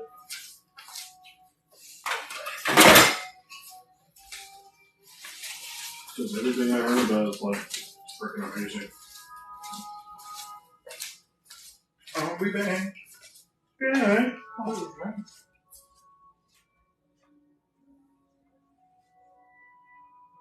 Just sitting here watching us eat because you're all weirdos. Well, the lag on YouTube is way back. I'm just now getting the food. in YouTube. Same on Twitch. Yes. I Wait, mean, is it lag or is it just the delay? it's the delay. Okay, so the delays are going to be the same. Yeah. So it's not so much lag as it is just delay. I meant to say delay. I don't know why I said live. I think because people were talking about the lag on YouTube when we first started. Probably. Eat all the things. I can't eat all the things. Some of it's inedible. That's called Twitter talk. And if science has taught me anything, you can make stuff into water and you can drink it. Well, one person actually ate an entire Boeing 747. Mm-hmm. It took him like over a year to do it, but he did. Our evenings are going good. Raven, would you think so? Yeah, no, I write very poorly. And there's some very small writing, but if you need clarification, I can tell you what I wrote. Like, I want you to look at what I wrote above what you wrote and see why we were confused. Because it looks the same. There. It does, Yes. yeah. He has a question. What's the question? What we eating? Oh, so what we are eating, I gave them some options due to some of us having some dietary restrictions and issues. I have air-fried chicken, 2 different versions. I have a lemon pepper and a Caribbean jerk. They're both tempura air-fried. That did you go for the one that only had one left in it? Yeah. That's the lemon pepper. And the Caribbean jerk will be my next one. That is fair. And then we have a baked mashed potatoes because, as I've explained to someone in here, I personally don't like boiling potatoes to mash them. It takes away the kind of starchy flavor. It takes some of the actual nutrients out of the potato because you have to drain it. And 100% agree. I don't boil them to mash them. I parboil them to bake them or throw them in air fryer. fair enough. And that's acceptable. But there are people who will boil the hell out of them and then drain them and then beat them. I know those people. That's my brother and my mother. So I swear to them all the time, that's incorrect. So I have a method of half boiling and then just mashing them from that state. Because I like mine very lumpy. So yeah, and for anybody watching, I made this entire meal for this entire group. Here, give me a guess how much I spent. Just bought 10 more tickets. Nice. I want that hammer. $5. There's another raffle. Yeah. Close, it was 30 because of the amount of They chicken. do it every month. Oh, Because I'm the on amount of chicken. Yeah. It was a $14 pack of chicken and a $3 pack of potatoes, because the chicken was, 6 breasts, cut them in half, 5 pound bag of potatoes, and then just all the extra, like, gallon milk, butter, sour cream, the marinades, and the tempura. And I fed 7 people and extra with it. So anybody living with someone or by themselves, that's a week's worth of meals for $30. Mm-hmm. True that. That was good. Yeah. If you want the cheap man's how to feed an army, ask. This is what I've done all my life. There, when I'm not rushing, it works perfectly the first time. Why are you rushing? I logged into the wrong. I'm trying to log into my old one so I can see the. Never mind. Why was I rushing? Why were you? I'm not. I think this was issue was I was using my current. I need to use my old one. I literally only use it to go view the live stream. And his name is written. You're able to read everything I wrote down? Yeah, apparently I had Tweeted. switched His Crystal name and may be Sapphire. written, though. but I can touch It happens.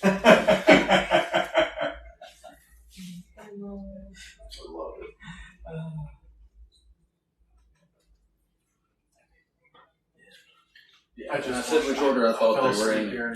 Now think about it. Prophecy. Being a prophecy, saying if the other one makes sense. He just goes more fluid for his speech to go the other way. Oh, they What's his name? priest, I think? I do find it funny though. We have finally found a group of people where Nathaniel did not immediately make everyone in the room angry. They don't know you yet. Yeah, give it time. You'll make them angry. Yes, but it's no longer immediate. I love you too, Dread Pirate Wesley. As you wish. As you wish.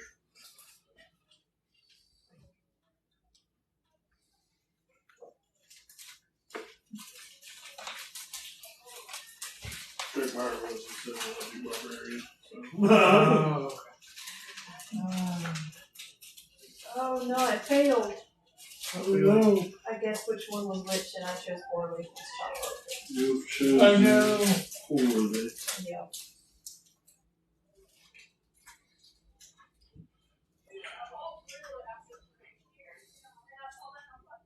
What was the roll you had me roll?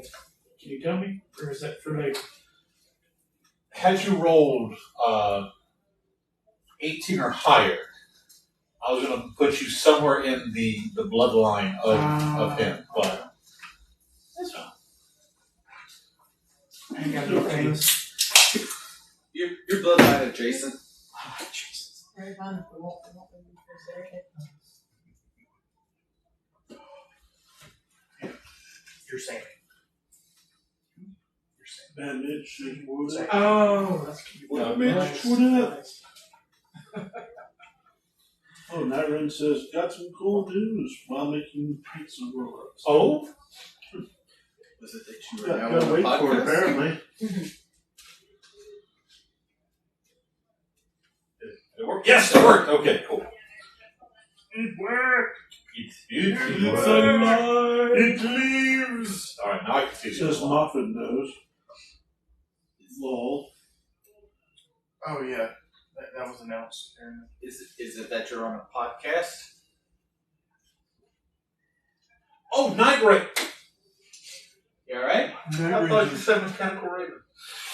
That rings a real person. Mechanical Raven's over on Twitch. That hammer and owlbear will be... No! Okay, you can have the owlbear. I want the hammer! The hammer. If I get the hammer, I'm going to Ren Fair dressed as Thor.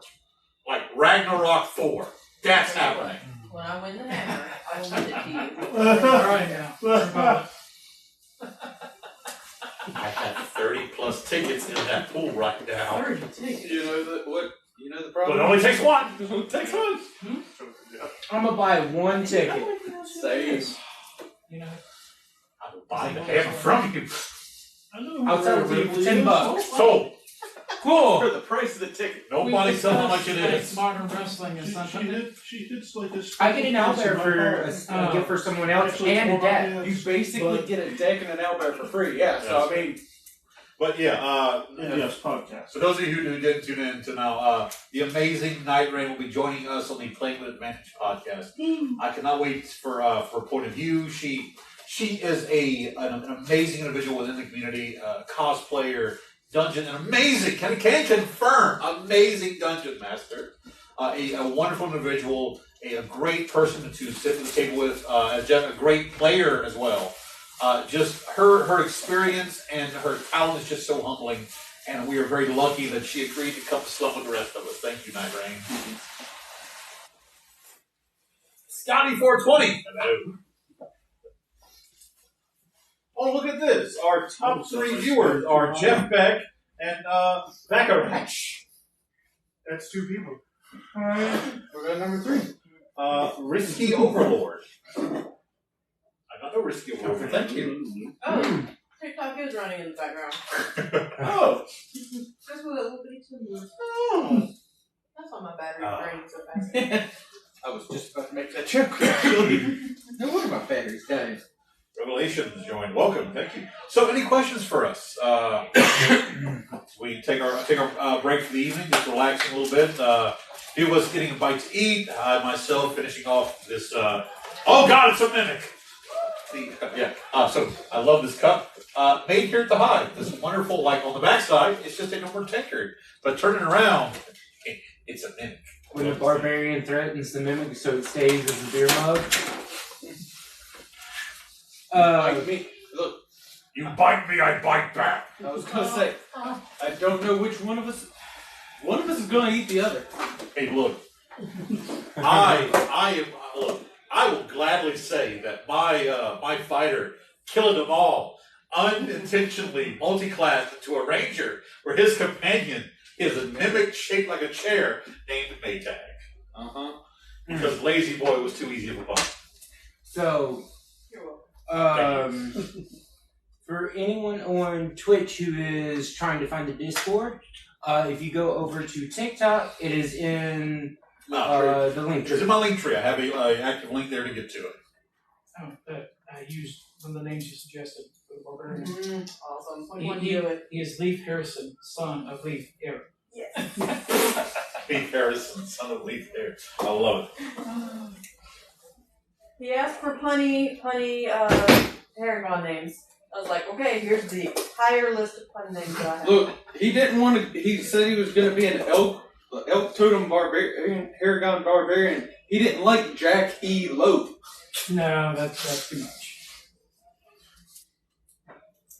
I like how both of us had the same reaction of what? My first name, he said, what's a good name for a Paragon barbarian? Thumper.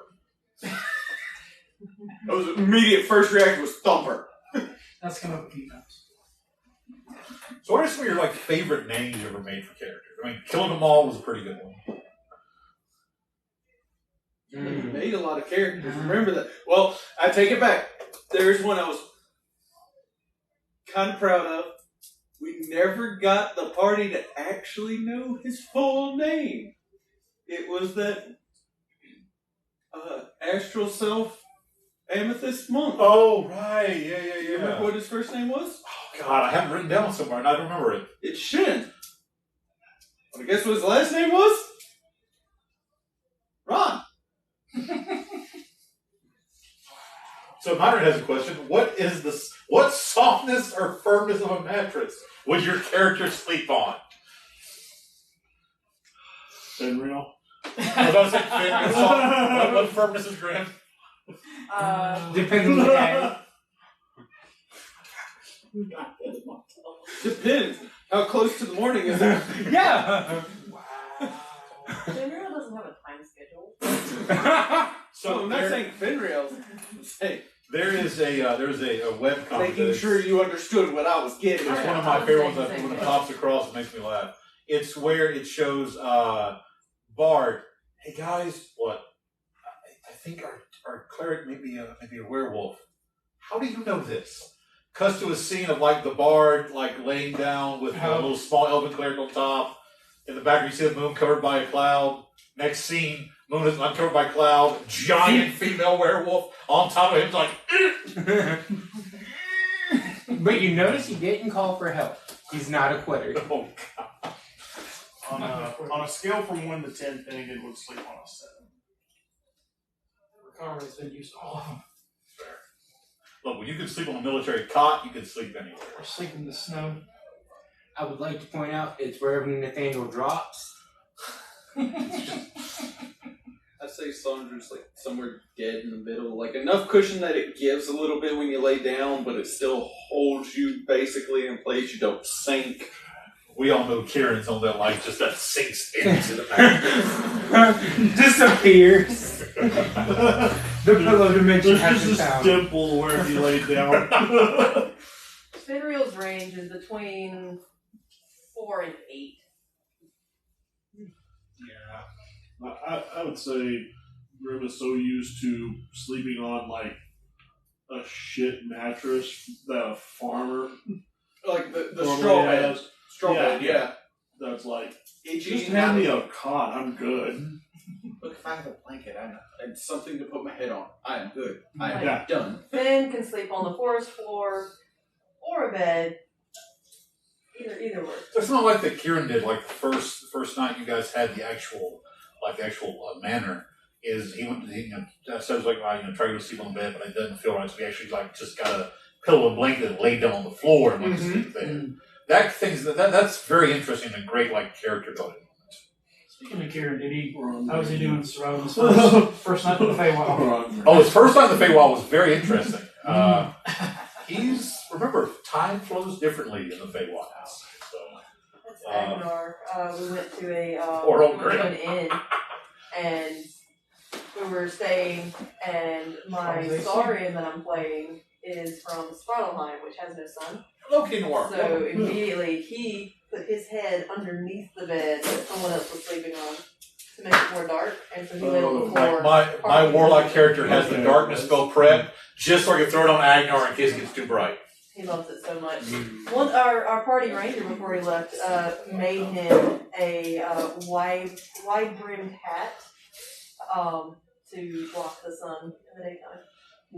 Didn't block that abomination from picking Agnar up, though. No, it didn't. Still in fact, my character Broggy shows back up for that game. The first day I show up, much like with Artie, I almost die. Broggy's like, I should have stayed my ass in Asgard. To be fair, because it's too soft. I was already almost dead. That's fair. Artie, like he grew up in an orphanage, so he had like the mattress that was like that thick on a piece of plywood. So he got used to sleeping like that. First on that like California king size mattress as king, he's like, oh, I can't do this. Iris, I can't do this. It's like too much room. So much room for activities. Hey, Mr. Rizzo, hello, welcome. To answer a question that was brought up, and I actually had to think about it, I think Montel is the best character name I ever came up with because it's Money Teller and it sounds like a real name.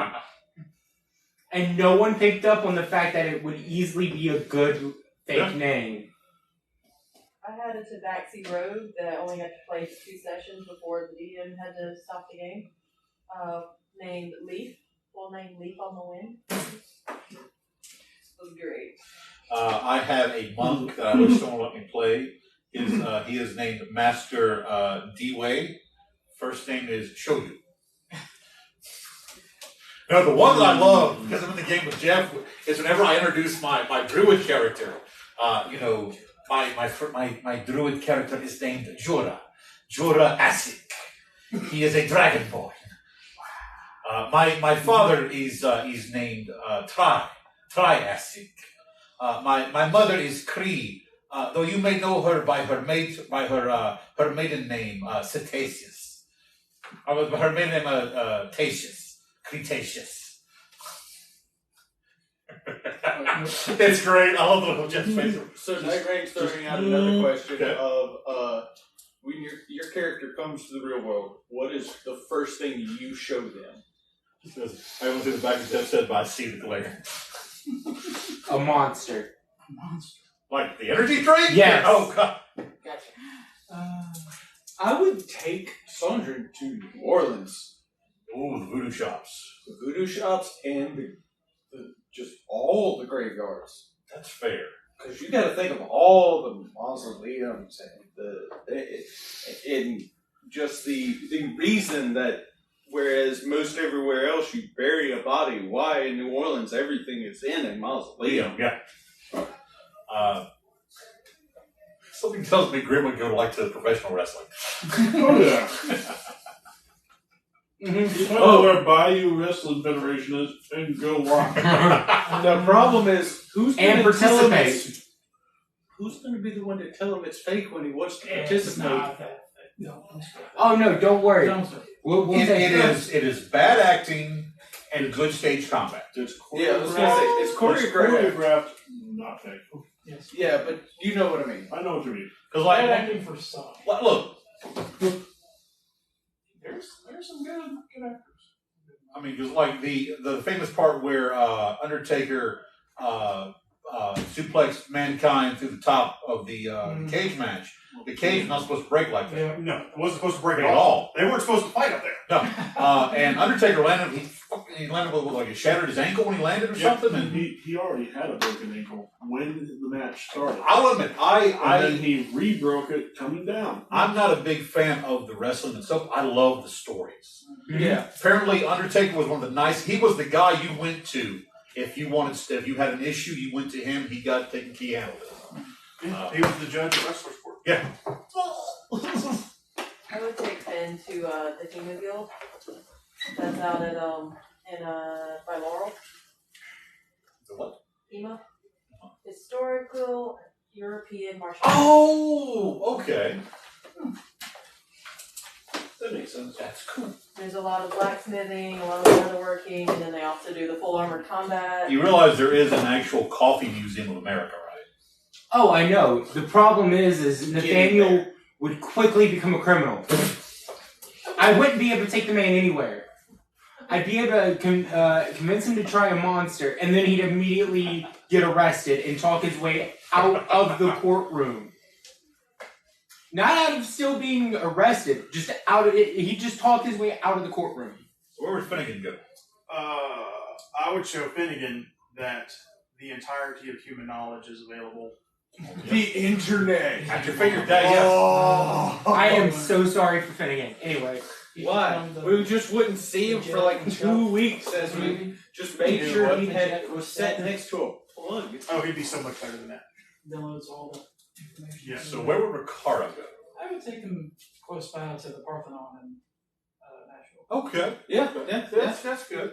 I suppose I'm always Century going to Park, go yeah. so my bucket list. Which one? The one in Nashville or the actual one? Yes. Fair enough. Do you know what they say about the Acropolis of Parthenon? You know what they say about the Acropolis of the Parthenon? Somebody get the reference? No. It was one of the QI British quiz shows, and Stephen Fry was speaking. And Stephen Fry is known for having a stutter for certain words. He was trying to say, "Do you know what they say about the Acropolis, where the Parthenon is?" But he stuttered on a show with some of the best British comedians. People Rowan Atkins. Rowan Atkins was on. This one had had Jimmy Carr. Oh, Jimmy Carr. So yeah, it just so it's like, you know what they say about the Acropolis of the you know what they say about the Acropolis. So that's true. So they go for a few minutes, and Jimmy goes, "By the way, Steve, what do they say about the Acropolis of the Parthenon?" By the way, in case you're wondering, folks, the Acropolis where the Parthenon is or once stood has no straight lines. Nope. Yeah, that was the trivia for it. It has no straight lines. I love Stephen Fry. Okay. Give me one of my NPCs to take somewhere. Who would it be? Haggerty. No. There's a brewery in Hattiesburg. The goblin from. Oh, the crazy goblin that you bought the ship from. Yeah, the goblin that thinks I'm dead. The former captain. Oh God! This is the one that thinks I'm a zombie. In the Elven City. And I'm not allowed to go back to it. Owns the pawn shop in El Maria. Oh, Yeah. God. What was his name? I'm not legally allowed to go back there. I forget his name too, honestly. I might have it written down. I just call him Probably crazy. not. Fortunately, folks, I had a car accident a few weeks back. My car's in the shop now, and I got my streaming stuff out, the expensive gear and things. But I left my DM's bag in the back seat.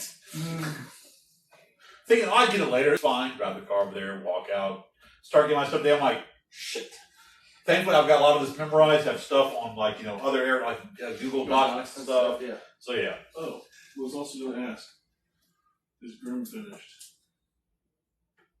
He is not. I have him. I gave him a gray primer for him, and he was setting out to cure and dry. So this Thursday, I will be finishing up the big Tyrannosaur, and I'll also be working on Grim. Sweet. Cool. Them cows got it. Rain! Night rain! Jesus, no. Cows got out again? So, okay. I did not hit a cow. The cow hit me. There's a big difference there. We've got 10 minutes. Explain. All right. So I was driving, because I live approximately an hour and a half from Macomb. I was driving home. Middle of the night, it was 11:30. It was pitch black. I look up and see something in the center of the median of this highway. So I'm like, okay, there's something there. I will do the smart thing. I will get over to this lane. I'm driving. Not even 30 seconds, I just hear, wham! You're going to have the story. So I'm like, crap, I blew a tire or something. I pull over just as I hear a boom, as an AT-wheeler goes flying by. So I get out and hear, I'm like, crap, I hit a cow. I'm like, wait, no, that can't be right. That sounds like a cow in pain, like literal. If I hit a cow that hard, my little Toyota Camry would have been just decimated. Mm-hmm. Luckily enough, I pulled over. Apparently, right as a sheriff was coming by, as he saw him pull over, he pulls up behind me. We get out and start looking. I find off to the side a year and a half old pitch black cow with this side of its head destroyed. Mm. I'm like, okay. And the front part of my car on the driver's side, fender crumpled in, headlight. I'm like, okay. He stuck its head out. I hit the head. Turned out that the 18 were behind us had caught a cow broadside, threw it off on the side and just laid it open. Oof. Yeah. So thankfully, insurance, I'm fully covered in that car because I thankfully I can do that. Insurance is taking care of it. It's in the shop right now. I should be picking it up Tuesday. Everything taken care of. Fair. Lone Star Custom Dice says, sorry I missed part of the show. Hey, Lone Star, no problem. Hey. Custom dice? I needed some prices, sir. I love custom dice. Yeah, see. Yeah, we met them. We met the both. And what? Well, yeah. So that was my cow story. Yeah. By the way, folks, in Mississippi, that happens more often than you think. To the point where most farmers that live next to a busy street, like my father owns cattle, and it's a older highway the fields are next to, but he has to have insurance on the cattle. Yeah.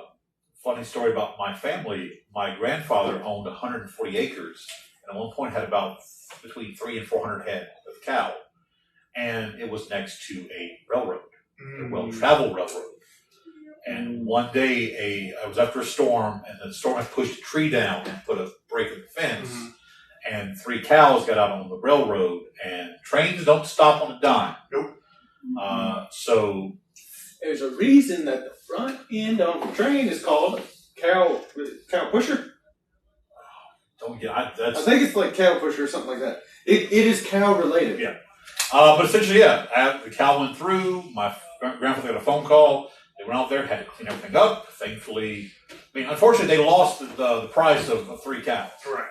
But, that's one of those things. Trains, especially for cows, they don't slow down. Mm-hmm. I'm pretty sure my car got a cow that might have been here. Who knows? Shrug, full coverage. That's fair. Thankfully, I'm in the position to where I can have full coverage on an automobile. And, Cattle guard. Cattle guard, that's it. Cow catcher. It's that railed fence part. It's to stop the cow going underneath the. Yeah. It's basically to just shove it off. Yeah. Risky reward, cattle guard. Thank you. Point of inspiration for your next game, sir. With my car, I've hit 3 separate deer, all in the same area. Maybe you should slow down going through there. I'm going the speed limit. The problem is I go through there at night. But just because the speed limit is here does not mean you don't. I was have to go there. Montel, that's the limit. That means you can't go past that. You can go between the other ones just fine. Also, no, the limit is perfect conditions. If you know part of the condition is risky overlord, but I'm the DM. Well, you know what? If you ever need help designing a monster, sir, PM me on TikTok. I'll work with you. Sounds like a free legendary resistance. Hey, look, there's nothing wrong with being a forever DM. That's actually we have to do that topic on Playing with Advantage forever DMs. Because apparently the fact that I am a happy forever DM is a strange thing. This is a paradox to me, being a happy forever DM. But are you? You play in games. I do, but I don't. I run more games than I play. Actually, Tuesday, Wednesday, Friday. I don't run games Saturday anymore. I run Sunday and Monday. Oh God, I'm not a forever DM anymore. See? Give it time. Yeah, but you are not a forever DM. I put it this way: I'm the kind of DM that when somebody goes, hey, we're looking for a DM, and I've got the time, I'm like, okay, cool, I'll run the game for you. Because, and You enjoy the aspect of the story. I do, and I understand, I'm going to look down. I understand how this is going to sound, but I don't mean it like this. When I play a game, I hold the story to a certain caliber. I know as a DM that I can keep the story at the caliber that I would want it to be. Now, I can attest for a fact that these two here are fucking amazing storytellers. Jeff, you, Artie, and Jonah, I love them so much. And I've got my boy Bumper now, who is my adopted son. I adopted an ankylosaur. Hey. Little Bumper. Oh.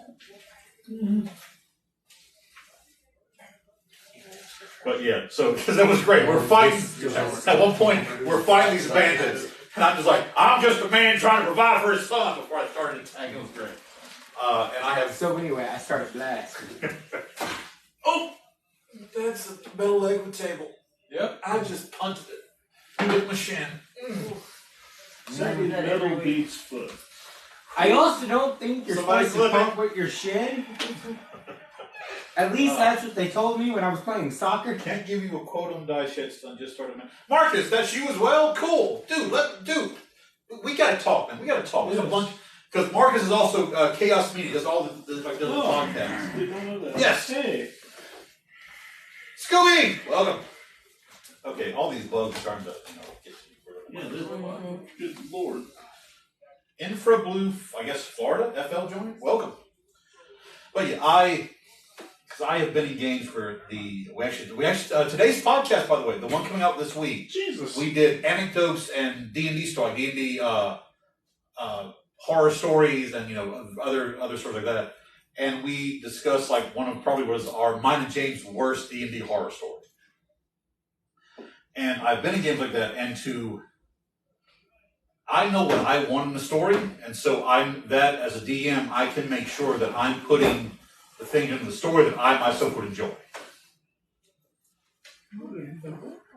Like, I know my quality can spike fairly high, but it also can go pretty low because I don't have that consistency, mostly from that anxiety. But I know that my low still isn't what y'all did with that game. Like, that was horrible. We discussed that game too, yeah.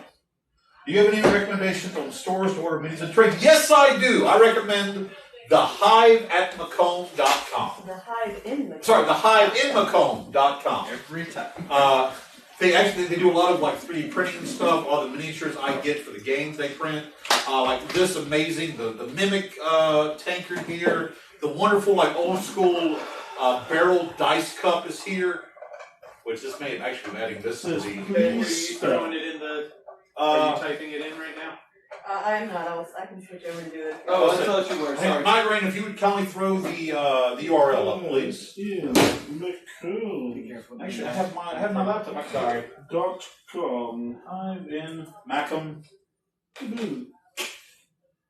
Distracted We're much? on break, okay? I can play my game on break. We're on a I just break. started listening to your other podcast. Thought it would be quite helpful for me. So, yeah, thanks, man. That was our Very intention. much so. That was our intention with being, because there are tons of podcasts with like live plays. You got the ones like Dungeons and Daddies, Adventurers Leagues. You've got some that are a bit more risque at the moment, which that was a weird thing that had come up with my You Might Like for Spotify. We'll get to that later. But there are very few where it discusses like the, I guess, the more educational and informative aspects of tabletop role-playing games. That's what we wanted, which is why we did the episode on the Satanic Panic. We do an episode on like character building. It's very reminiscent of Matt Colville. Yes. Can I suggest a podcast? Sure. I've been listening to something called The Lone Adventurer. Lone It's a Adventurer. guy who does solo RPG, and he's done like 5 seasons now. And each season he's gone through different game systems, starting with 5e, Blaze in the Dark, and now he's doing Starfinder. HiveandMacomb.com. So, and he like does a scene, then he breaks down what happens in the scene. So it's very interesting. Which is actually cool. I don't know if y'all ever actually sat and listened to like these live plays on like Spotify and stuff. There's a different flow than what it's like at a round table, at an actual like live play like this, because you have to curtail certain agencies of the player to actually, you can't let them go as wide open as they normally would. Because you can't say, I want to go there, over there. I move over here. You have to actually give the inflection of, all right, I'm moving up to this character specifically, or I'm going over to the right. Well, not just that. You can't really spend like we spent, and it's different with Critical Role because Critical Role is first a visual live play, then it moves in. But let's say like Dungeons and Daddies. If you listen to how, oh God, give me a second. I just lost his last name. Anthony Birch, as how Did you hit enter when you typed that in? Yes, it did. Because it's not showing up in the. I see it on the moderate of the Spartan Rifleman. Remember, I'm on Spartan Rifleman. I'm not. Yeah, I'm not seeing it show up at all. Right there. Oh, you're on. I'm on TikTok. Well, here, Muppet. I'm looking at it from here. It's not showing up. The Hive wants. Please. I know I put it in there. Okay, I'll try it again. The Hive in Macomb. Just do it that way then. See if that maybe the .com may have threw it off because TikTok's weird. Yeah, because as soon as you type that and send it, Spartan Rifleman popped up. Yeah. So that's the first part. Just that .com after that, because apparently TikTok's not going to stop you from posting URLs in chat.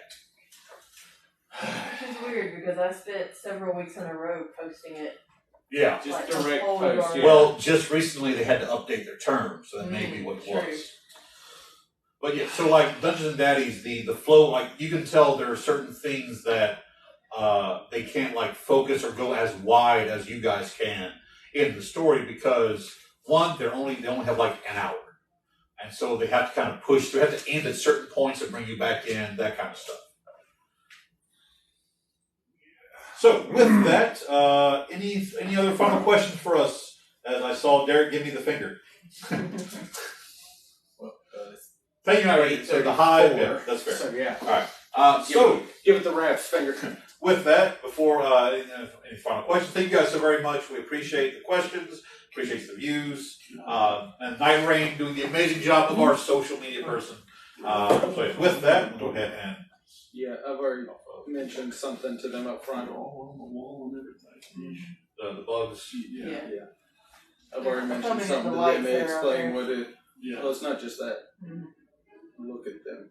Oh yeah, I see. No, do you know what they are? Yeah. Okay. What are they? This one's like, I went and said something. Don't say about it. So, actually, real quick, because we're going to start on this side. Monto, can you see if they can bump this in a little bit? Yeah. Plus maybe- I thought it was just me, Yeah. so I didn't say anything. Michael, go ahead and lock that door. Go through that way. That way we can. Yeah. Did you already lock the door? Yeah, Okay. I locked Okay. the door. That way we can Yeah. try and like Plus keep that it. way the circulation. We're also trying to keep us from going that way. Well, I he's not understand. going through. He's just stepping right there about 2 minutes. He's behind that counter. All right.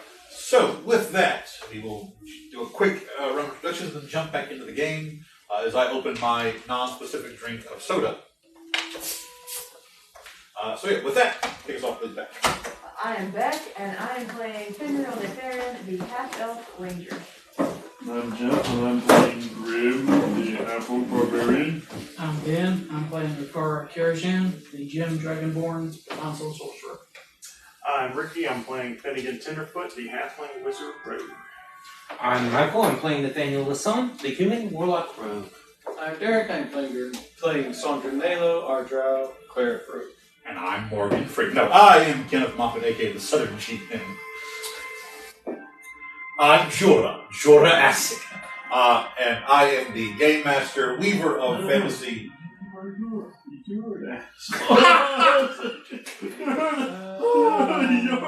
One inspiration for that, right? And I am the person trying to herd this group of cats. So, with that, I'm not doing it to Daxi right we will jump back into Take the me, I'll story. change my race. I've changed everything else. We gotta find somewhere I with should reincarnate to do Daxi that. Rum Tum Tugger. Alright, so we will pick back up with all of you meeting up into the shrine. We have a few minutes before Commander Sazek will arrive. If you want to discuss anything, talk about anything before we are. The floor is yours. Can I add an amendment? I Yes. would like sub-commander to be there too. You want subsequent to Torn as well. Okay, that can be arranged as well. So no, look, I'm telling you, it doesn't matter whether or not I had a plan. It's all that matters is that I survived. You and I are gonna have a conversation. after We've this. had several conversations It's like a this. different conversation that's gonna happen, sir. What can you tell me about the dragon statue on top of towers? They've been there for ages. Only a history check. And And efficiency. proficiency. Can heard it. I Please, a big assist? Sure, with your description, I'll give the advantage. By the way, anything dealing with Krilat when it comes to the history, you have proficiency on.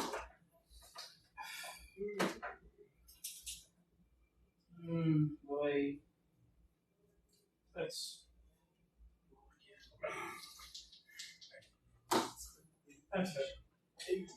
17 plus 5, 22. 22. Okay. You know that these were raised in honor of the overthrow of the Dragon Empire, the defeat of the Chromatic Emperors. The intention in history was that this city was initially supposed to be the capital. This was Krilat's home. But over time, even he decided that this was too far north. There was very little inroads. That the capital was going to move far to the south. In a commemoration to honor the. No one really knows why he chose the Gem Dragons, but he said it was to honor those. I'm afraid I'm trying to think of the exact word here. You didn't roll high enough for the full effect, but you got pretty damn close. To honor they who came before. Go ahead, just having a thought. So there were 4 statues, but when the 5th, the topaz, was asked about, Corpse just simply said there is no need for that. Nobody ever asked why, or if they did, he never even answered. But only the topaz dragon no statue was given to them in the 5 spires. No, I'm getting a mental. There's 4 spots, and in the middle. So yeah, you have So there's not even a spot for the statue to be. Correct. Okay.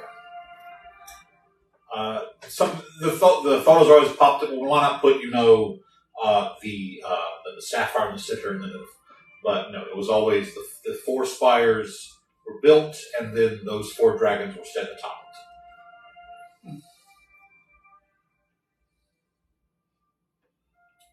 I'll tell him all this.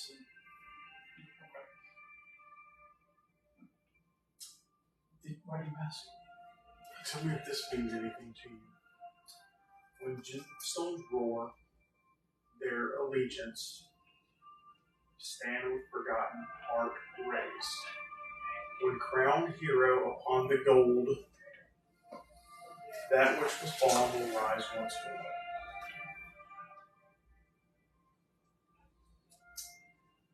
The heart sounds familiar. I felt the same way. Not sure on the. Is it some?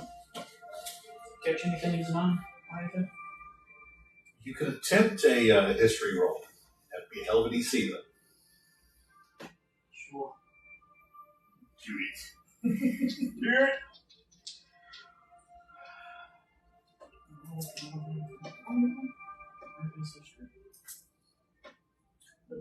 Could it be a religion?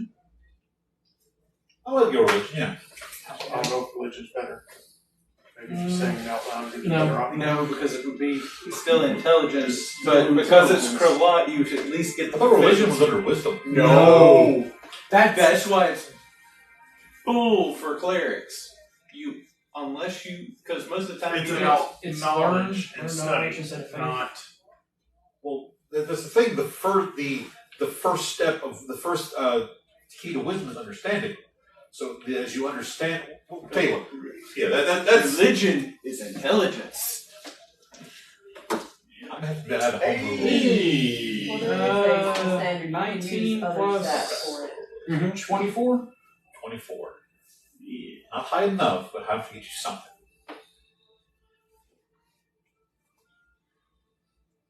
There is mention of a poem riddle that was lost, but apparently it was one that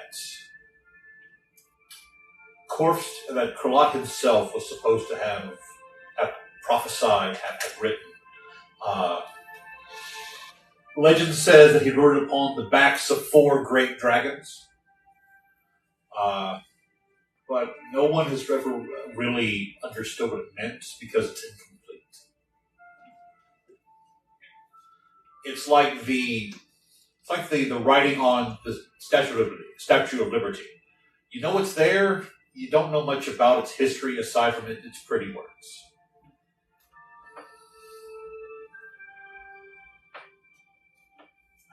Can't think of anything. You aware of any old scholars? But there was one person that you could get in touch with that would know more about the history of Krilat than anyone else. He's not a scholar, I don't think, but I know of an old dragon. I think. How do you always, words is it that? I can't even read it anymore.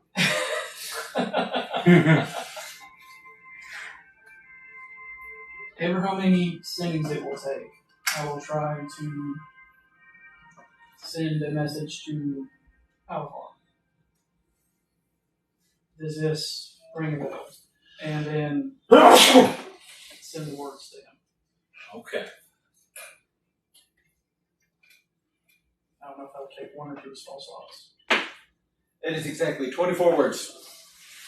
And then Because we don't know what the if you- one word's supposed to if be. you leave the blank, that is 25.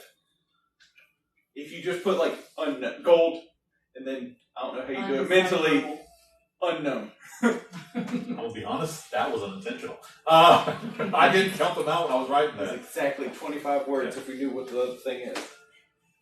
So I'll just go, hey, and then Nope, now we're back down to 24. The response you get from Halfar. I seem to recall that beautiful poem. It was known as Krilat's Blessing. Let me do a little research. I'll get back to you.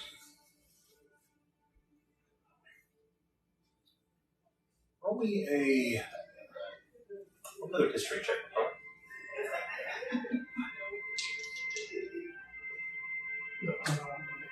So, is it something I can give him advantage with? No, this is personal knowledge.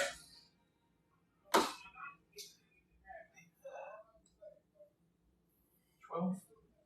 You remember, the name escapes you, but there was a scribe, a historian in Zerolnash, who kept the archives of the council.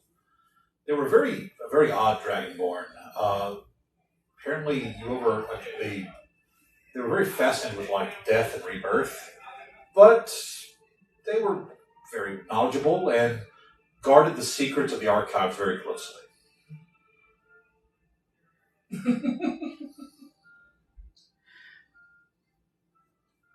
So, message Alvar, and he'll get back to us. Once we finish whatever's going on here, we need to head to Zerlash and get more info. Did you mention anything about that? Is Dragonborn? Yeah, the one in. Sure. Oh, well. What color?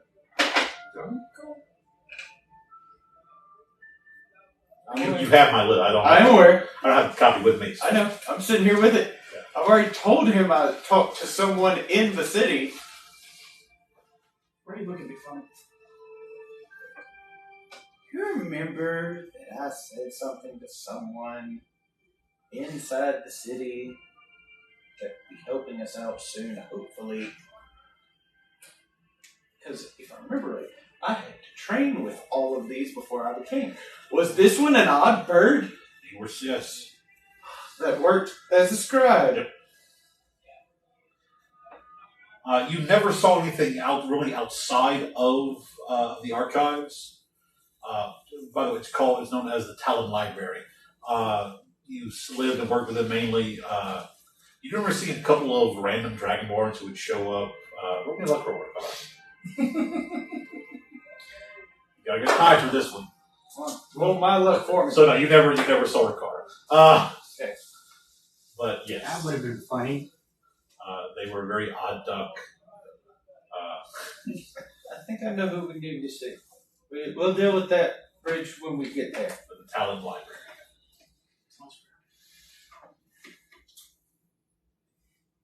So, anything else? Oh, by the way, the officer's coffee is still shit. I could go for that. Yeah. But as far as they know, I'm drinking it black. I think that might have helped me get a leg in with them.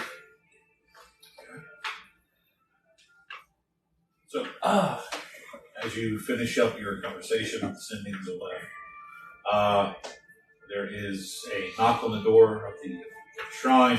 There's a large double set of doors. As it opens, Fort Commander Sazek and Sub-Commander Karjan both step in. Karjan, Torin, make it simple. Very obviously just glance toward you, then his eyes cut toward Rakara. He just kind of takes a very ready but nonchalant posture as Commander Sazek steps in. She goes, "You wish to speak with me?"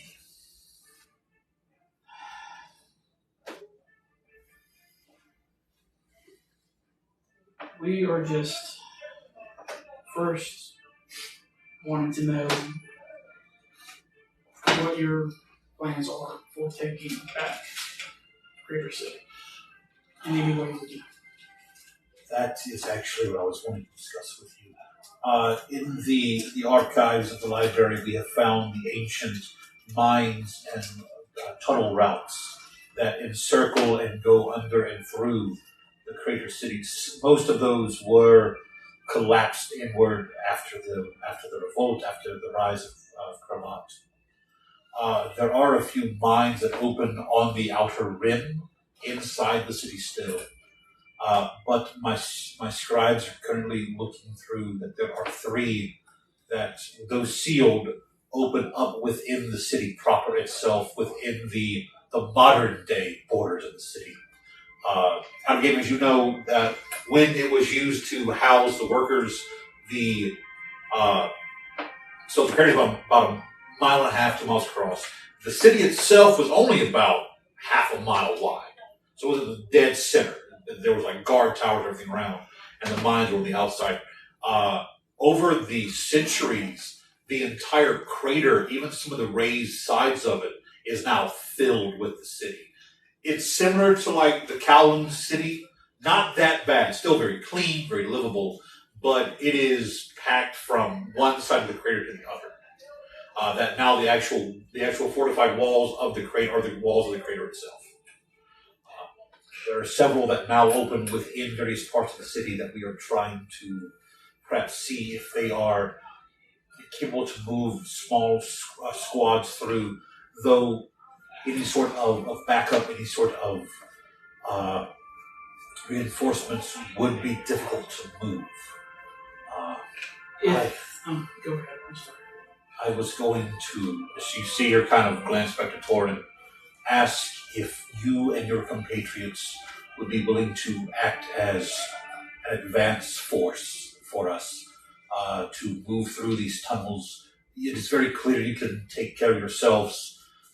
You are trained in some aspects that not even some of our great veterans are able to match in combat. Of that, you just hear Torin kind of.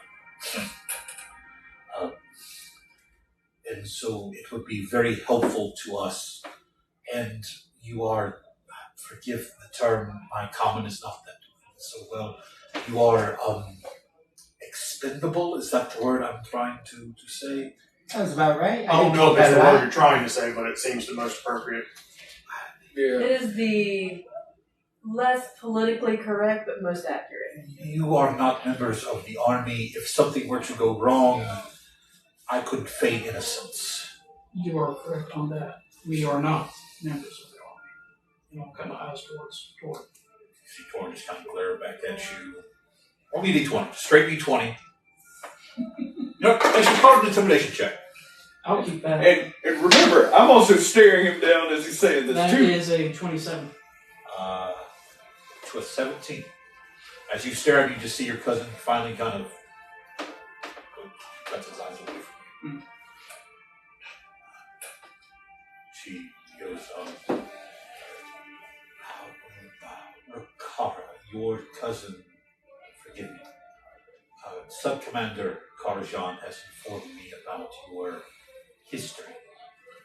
I do not care about it. I know what drove you and what motivated you is your business and your business alone. And though he may not like it, I have given orders that as long as the current situation is maintained, you are to be given the respect required for one in our service. Your cousin made several noted complaints about it, but he assures me he will follow my orders to the letter. If it makes Torin feel any better, the Dragonborn he knew is dead.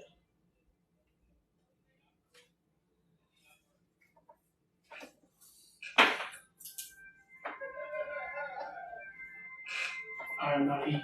Roll me an insight check. Can I roll an inside check on it? Sure! You all, well, because, she is speaking common, so yeah, roll, if you ever wants to roll me an insight check. 19 plus maybe 20. 20. I done told you. What on, What? okay. 22. 14? 14. Just so you know. Just so. So, what was yours again? You broke 20, right? Yeah, just 20. You three. There is a very subtle, like it is just the twitch of a scale of sadness at the word that Dragonborn is dead.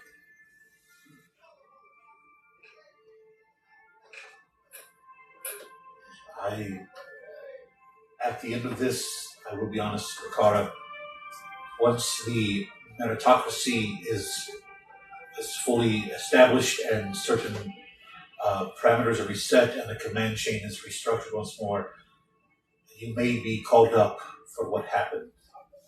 However, until that point, I am in control of this fort and its surrounding principality, namely Or City, or Crater City, and the crater itself. And under that authority, I grant you permission to work as a mercenary force, paid as one would be as well. Within, as this is, It's just over the ring. We're getting paid. as this I was is, just having fun. as this is a moment of national security, the rate shall increase to reflect it. You will each be paid the salary of 1,000 gold pieces per week of service. How long stretches that? That's Try not to. that payment begins now. All payments will be divvied out upon completion and reestablishment of the Kroatan government And unfortunately, no, your comrades cannot claim your share if you do not make it to the end. That's fine. Don't believe that crossed most of our minds. It happens more commonly than you think with mercenaries. So, any questions from you and your comrades? So you want us to go in as the advanced force, and I'm assuming through the tunnels. Correct. Mainly, we would like you to act as a reconnaissance force, only engaging the enemy if absolutely necessary. We need to know their weaknesses, their strengths, any lapse in their defenses. If you can get us, what Ricardo know about any of the sealed. How are they sealed? Like, is it just like stone that fell and closed off, or is this actual like built Brick and mortar? It was a brick and mortar cap. That metal was laid around the outer side, and not by any specific greater ones, but dragon fire of Dragonborns was used to lock the seal in. A Honda flame will easily loosen the metal, and then with the appropriate amount of supplied strength. The way I understand, all these seals are at a perpendicular mine. So there's nothing like in the ground to up on. It would just be pushing forward and moving, or pulling the seal to you. We're working on several. We have our alchemists looking through several ways to eat through the stone by certain acids. If you have any way of that. How thick is the walls? The capped stones, I believe, were 1 foot stone and 10-foot diameter. I can work with that. We can dig around. The mine itself is also solid stone on the outsides. And there is a chance you would upset the crater wall itself. The stones were dug precisely in such a way for mining that they would not mess with the natural structure of the crater wall itself. Would you be able to bring us a map of these mines? As the plans are being made, the scribes and cartographers are working on a map that will be given to you as well. No, I need a map of the old mines. Even all of the mines. Yes, mines. Even of places that have been collapsed in with natural stone. That's across several, but I can have them condensed down to a rudimentary map if that's okay. That's completely fine. I just need to know where I can jump to. Very well.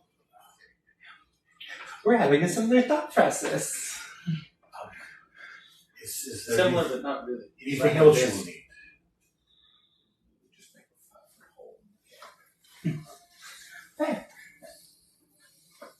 hole. Is there any way we can get in contact with you or him once we found Yes, yes, Glenn. As he reaches in and he pulls out a crystal stone that is kind of deep blue, and you see almost like red and green energy resonating between it. She hands it out to you. This sending stone is locked into this one. It has an effective range of 5 miles. Now, to be fair, the magic on it will only last for it'll only last for approximately 5 minutes per day before it has to recharge itself. That should be more than enough time to send information back and across. One other thing, how long has this occupation been taking over there? Well, the initial incursion of orcs that pushed us back into here happened a little over a fortnight, so 2 weeks. And you said communication stopped from... Roughly about a week or so before that happened, we were trying to gather forces and send out inquiries, and that's why we were a little bit under-complemented when the initial incursion arrived and took us so long to pull back our forces. We believe that you may actually, within Krilat, find several prisoner camps of our soldiers. I believe within the city. I think at last count we are missing 40 or so soldiers. I can find them. If you can get them back to us, or if you need them, they are trained soldiers who know their jobs. Do we know Are they geared or not? They would have been fully geared. I don't think they would have been able to keep them, of course. Well, we could Where probably is find your- a storage house. That, but we might also want to take some with us just in case. Do you have the extra armor and weapons in the interim that we find them before the storage house? Even just a few. We have those that we were collected from our wounded. Those would be with the quartermaster, which is in the base of the officer's tower. That is where the supply and requisitions go through. Do you know how large the occupation force is? The last best guess of that war horde was upwards of 150 soldiers. Okay. Out of game, Kara and Grim as well. The scale-blooded is the largest war horde. It spans several creds, several different groups. But when the warlord calls them together, they all assemble. Think the horde from World of Warcraft.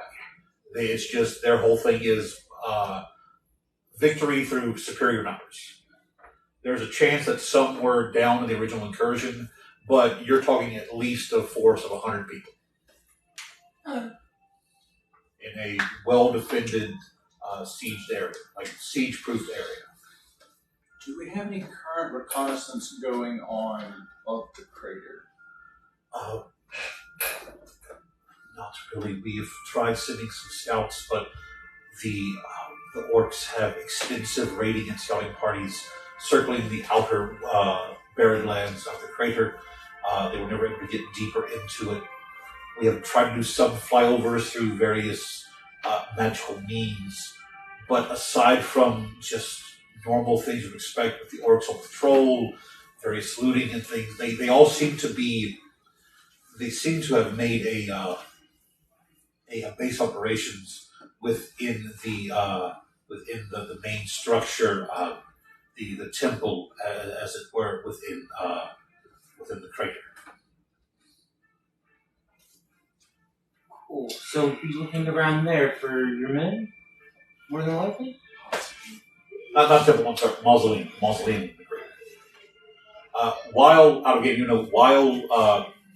Krilat is buried in the fort, you can't just have citizens tramping through the middle of, especially the central part of this. So a proctor mausoleum was erected in the ore crater where he was born.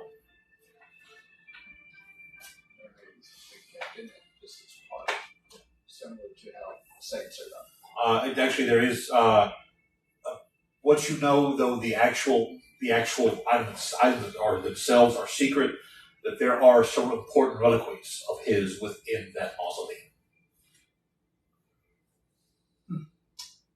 I think I've got the information I need. I have Anybody everything else? I need. To give you what it looks like, think the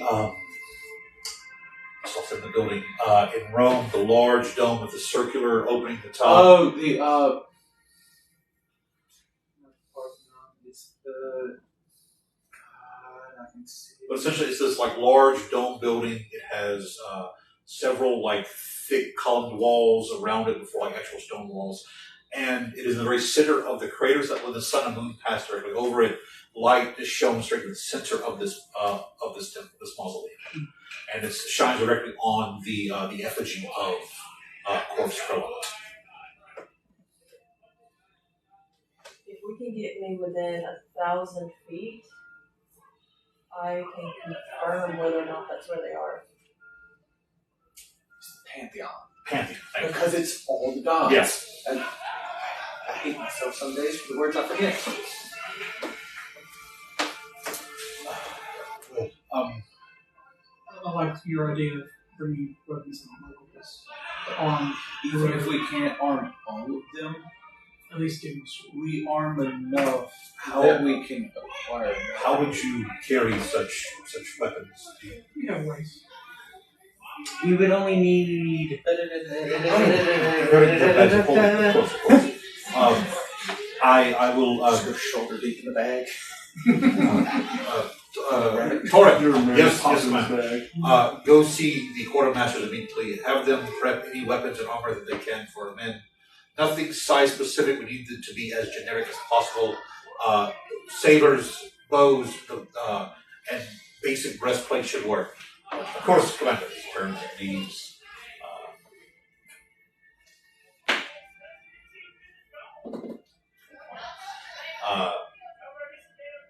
There is a moment of lingering hesitation and a look at you, Rakara. Roll me an insight check.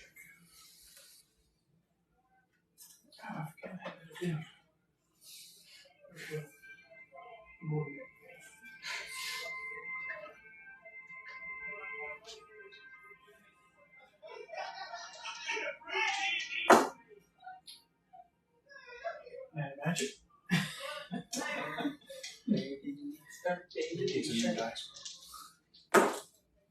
There we go. Nat 20. Remind me, Rakara, who is the elder, you or Torrent? He is. That's what I thought. 2 years or so. As he turns to leave, he gives you one last parting glance. It's a look that, had you not rolled on the natural 20, I'm not going to make you roll it, that were you not resolved right now, were you not the battle-hardened person you were, it would have chilled you to your core. It's a look that you had prayed to see from your father before, in any sort of capacity. You remember growing up that while Torrent was a little insufferable, always, if you played a game, he was always the leader. If you played King of the Hill, he was always the King of the Hill. You remember that, one, he was never mean to you. Yeah, as kids would, he'd tease you and rash you. But you remember several times where he actually stood in your defense against other children. If you were hungry and he had some to eat, he would bring it with you. There's a look of not shame that he looks at you with. It's almost a bit of disappointment, but there's a little bit of pride there too. The pride of father to a son, an uncle to a nephew, an older cousin to one that he believes to be a mentoree, something like that. It's there.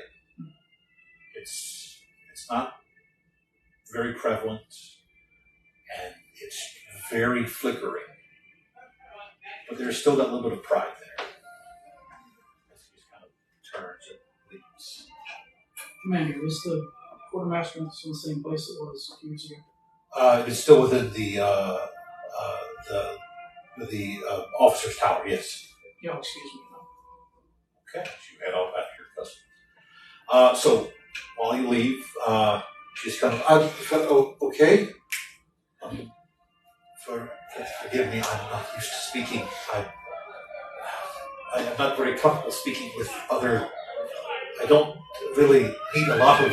Fenriel, would you translate so that the commander is more comfortable, please? In Draconic, I'll say, of course. However you're most comfortable. Thank you. That in response to Draconic. And I'd say, well, if you had said that earlier, we could have been doing this the entire time. I was not aware that your entire party spoke the Draconic tongue. Not everyone. Just looking blankly at the wall, waiting. But I'm just going to be translating over the ring. Yeah, that's fair. I cannot tell you the... Thank you for what you did. Our troops, we had not heard any response from the capital. No reinforcements had come. We were expecting the full measure of an army, not 40 soldiers on guard duty and a dozen or so cadets. We are not a full battalion. We're barely a company. And the fact that with your help we took down a full legion, You gave my men something to believe in. Thank you for that. I can never repay that, but I will do the best I can. If there is anything you need, please do not hesitate to ask. I am here, and you have a friend within the Krilat, at least.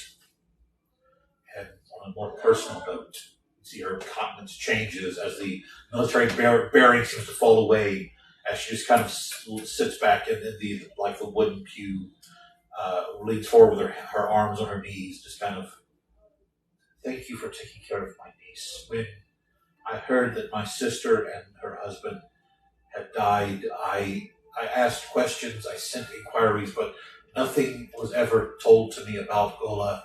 She just seemed to have vanished. There was rumors she had been sent to an orphanage, but I checked every orphanage in that city, and nothing ever came out of it. And the fact that you have brought not only hope, but a little bit of joy personally to me, thank you. I'm not looking to adopt my niece. This is not the life for a child. You physically Yeah, there's a Fenriel physical immediate relax. she's just kind of I see that there is a fondness there as well. There's was also worrying knowing where some of us came up and how it affected them as to, I'll be 100% honest. There would have been a discussion if you had wanted her back, if she would have been made You to see her rage. A good commander knows where to put the troops when they are needed. A great commander knows not where to put troops who are not ready for it. My niece is a child. She needs to grow and learn as children do in a place far away from the evils and desiccation of war. I made the choice to make that my life. I disagree. Kind of odd, Ricard's not here this part. I disagree with those who believe it is their right to make their children take that choice. Should my niece one day wish to enter into military service, I would be more than happy to give her a recommendation and to send her to the academy here. If she wants to be a potter, I will buy every piece of pottery she ever makes. I have seen what has happened when recruits are not supported properly, when they send out word to their family for any sort of support, and all they get back is a military response of toughen up. That is not what I want for my niece. She has known naught but heartache and loss recently. I want her future to be one of her choosing, and for that, I thank you. And if anyone in Krilat says anything about the fact you are raising a Dragonborn child, I will, as her closest and only, if I recall, her only relative, will gladly stand in your defense. Because honestly, what fool would challenge the six of you? You would be surprised. Enough to make me worry that I may not be the craziest person I know. He just leans over. That was translated. I heard that correct. His Draconic's a little bit weird, but I heard that right. You did. Maybe I should take over. I'm kidding. If it helps, we won't ever keep the two of you apart, and we'll encourage frequent letters if you would like. If not peasants. Absolutely. Out of game. Did y'all inform her about the capital? What happened there? Yes. Well, We I didn't believe inform so. her, we informed his cousin Okay. who met we us told first. him, yeah. Just want to make sure that the I remember knowledge has being been passed along. mentioned. I didn't remember which one. Well, with what has happened in the capital, there is a chance that I may find myself being promoted to fill some other spot in the order. But I will always be available for my niece and for you. stands. Well, I need to go speak with my advisors and see if we have a plan. And also, I will get the map. It may be rough and hand drawn, but I will as best as we can. That's all I need. Thank you, and thank you. May the Scale Father's blessing follow all of you. Excuse me. She turns and walks out. Meanwhile, we roll back about 5 minutes. As Rikara steps out briskly on the heels of his cousin. You see him just at the end of the corridor, going to head up the staircase and back up into the main floor of the main spire. What do you do? I'm just gonna rush up to catch him. As you rush up, you see him pause with his hand on the banister, the foot on the first step, as he's just, what do you want? To help. Turns. We thought you were dead. No. I thought you were. How is Aunt and Uncle? They're good. Last time I spoke to them, they were resting within the veil. Father left the capital several months ago when he heard news of unrest beginning to build. Unrest on that. There is always unrest within the Scaled Senate, but he said certain members were taking meetings that they were going out of the way to hide. Strange deals being made, and he didn't go into it very much, but he said it worried him enough that he took Mother and returned to their estate within the veil.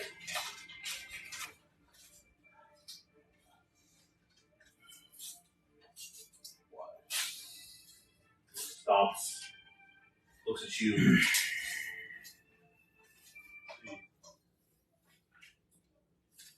Why didn't you return, Dinar? I was.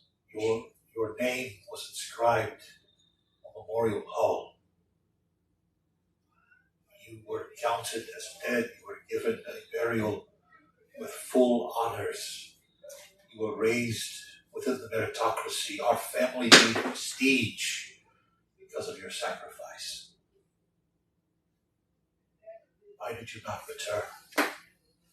For shame, when so many others died, and I felt I lived. I left to find a new path out from Father's shadow, your shadow. My shadows, Dinar, you were never within my shadow. I did my best to make sure that you were not in my shadow. Didn't feel like it. Every time do you know how many times I denied orders to bring you into my battalion, into my squadron? Because I didn't want you to be within my shadow. I wanted you to stand on your own, to make your own name shine within the storm. Well, now, Zamora has his name enshrined. So if you're not Zamora, who are you then? I'm a Kara. Forgotten. Kara. The forgotten, fallen.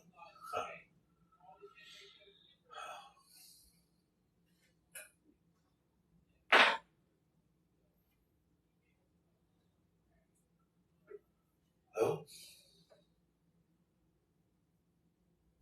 roll me a charisma check.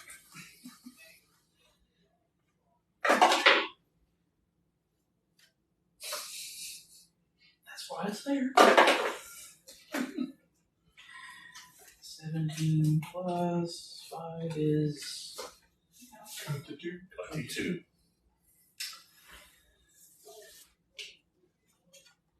If Zia is dead, I will let him rest.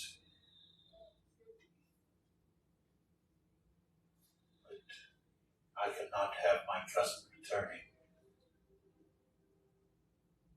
So if you are Rakara, then Rakara, you must stay forever.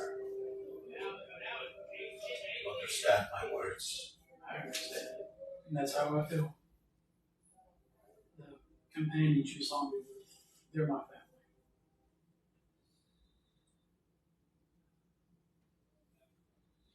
I have felt closer with them than more than the years in Krilat. Just kind of smirk. Is that an insult at me? No, not at you. Just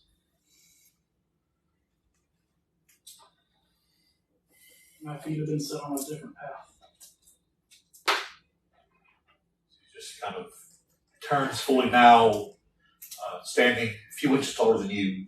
Even in the darkness here, one of the torches gleaming off the turquoise of his scales.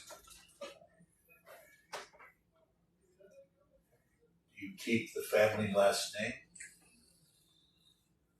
Of course.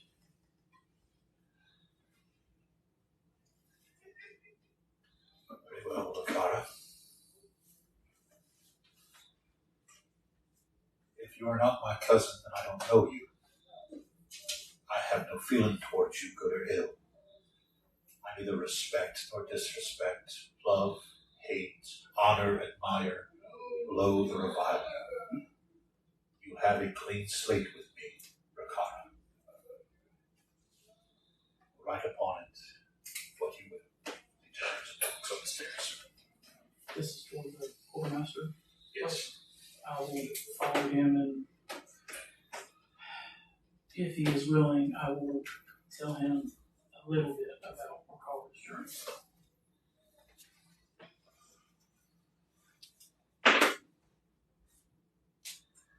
He listens. Stone face, few nods, asks no questions. The feeling you get of us is one of not neglect, but mild tolerance. Like you would someone you've never met before, but you're going to the same place, they're having a conversation. You're being polite, listen to your stories. Nothing seems to catch. There's a couple of times you see maybe an eyebrow raise, like it's when you fought a green dragon, that kind of stuff. Battled the remnants of the stone of the Titan of Oblivion of Sorndrin. But from his part at least, the journey continues in mostly silence. Anything else? We're gathering the supplies Yep. for the capture. With that, you arrive at the quartermaster, a silver dragonborn who, a few orders pass back and forth. He goes against basically what you would give any foot soldier: short swords, long swords, spears, basic breastplate armor that would just half of it just fit over anybody. Nothing specifically. So, all right. With that, we'll cut back down to everyone else. Grim, Fenriel, as Commander Sazek has left. What are you two doing? Sounds like he's going back underground. Sounds like it. If that can get us into the city, though. He may have some scouting ahead of us. Are we doing this via the ring, or is this player to player? I was doing this via the ring. This is me giving warning to the two people who I know would need the warning for what I'm planning. I sent my one-word message. Because I figured y'all would get a rough idea of what I'm planning with the questions I asked specifically, but this is confirmation. I am both intrigued and a little scared. Good. It's what I do best. That's fair. Finnegan, what are you doing at this point? When are we planning on leaving? I plan on leaving as soon as I get done. We should be not too far behind him. I plan to do it gopher style. I can get... I think that means different things to different people. Ricard, do you have a bag of holding? Yeah. Okay. Well, which one do you have? Lesser, greater, major? I think at this point most of us have upgraded to I would a want to say we like Raider. We over. bought a bunch of them. Yeah. I think all of us individually have upgraded to a Raider right now. We have one. I think there's the one biggest major. one, Yeah. one major amongst the So, group. because Greater will give you 50-foot cube, up to 1,000 pounds. Major is the 100-foot cube ton. I have the medium. So you have that. That's the Yeah. Greater medium. So just to be fair, just the middle one. Then. Which is a 100-foot cube that will hold 1,000 pounds before it is full. Which sword averages between sword between what, 8 to 10 pounds. I was gonna say it's about 8 pounds. A average. What kind of armor are they getting? It's gonna be a big Simple, basically your just simple chest plate with leather straps to wrap around. So leather armor, Yeah, well, no, half plate. half like. All right, so you're looking at 40 pounds That's per fair. there.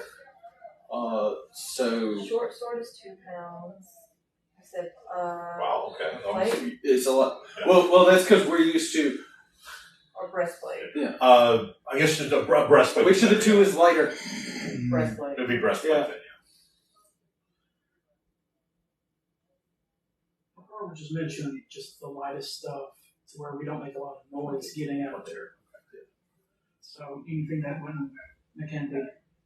Yeah, I Just don't get think all I don't those- think breastplate gives us advantage on stealth. No, half plate does. Well, it's currently up, so no. So 20 pounds for breastplate, 2 pounds for the sword, So that's 22 pounds per person.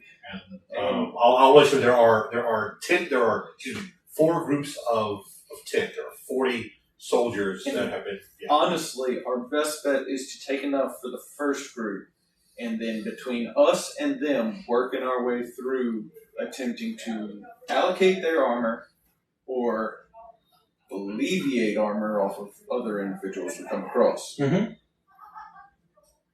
I jump in with stuff even if I'm not there? This is I this mean, is out of game Once testing. everything is information settled about up, you can head back to them know that hey, because essentially these are going to be set in large crates and put out in front of the buildings. You have to collect them. My Yeah, idea it's not like you just don't walk up and hit X. we go in and we see where the prisoners are, and if we can take all of them, good. But if we can't, don't go for all of them at the risk for one. If that makes any sense. What you're saying is we do not try and go in and get one group at a time because that increases the chance of causing problems for the remaining groups. Right. So our best bet may be to attempt to sneak in, find a hiding spot for these things to leave for them, and back and forth until we are prepared to release all at once. That way they can armor and then move swiftly to a evac position.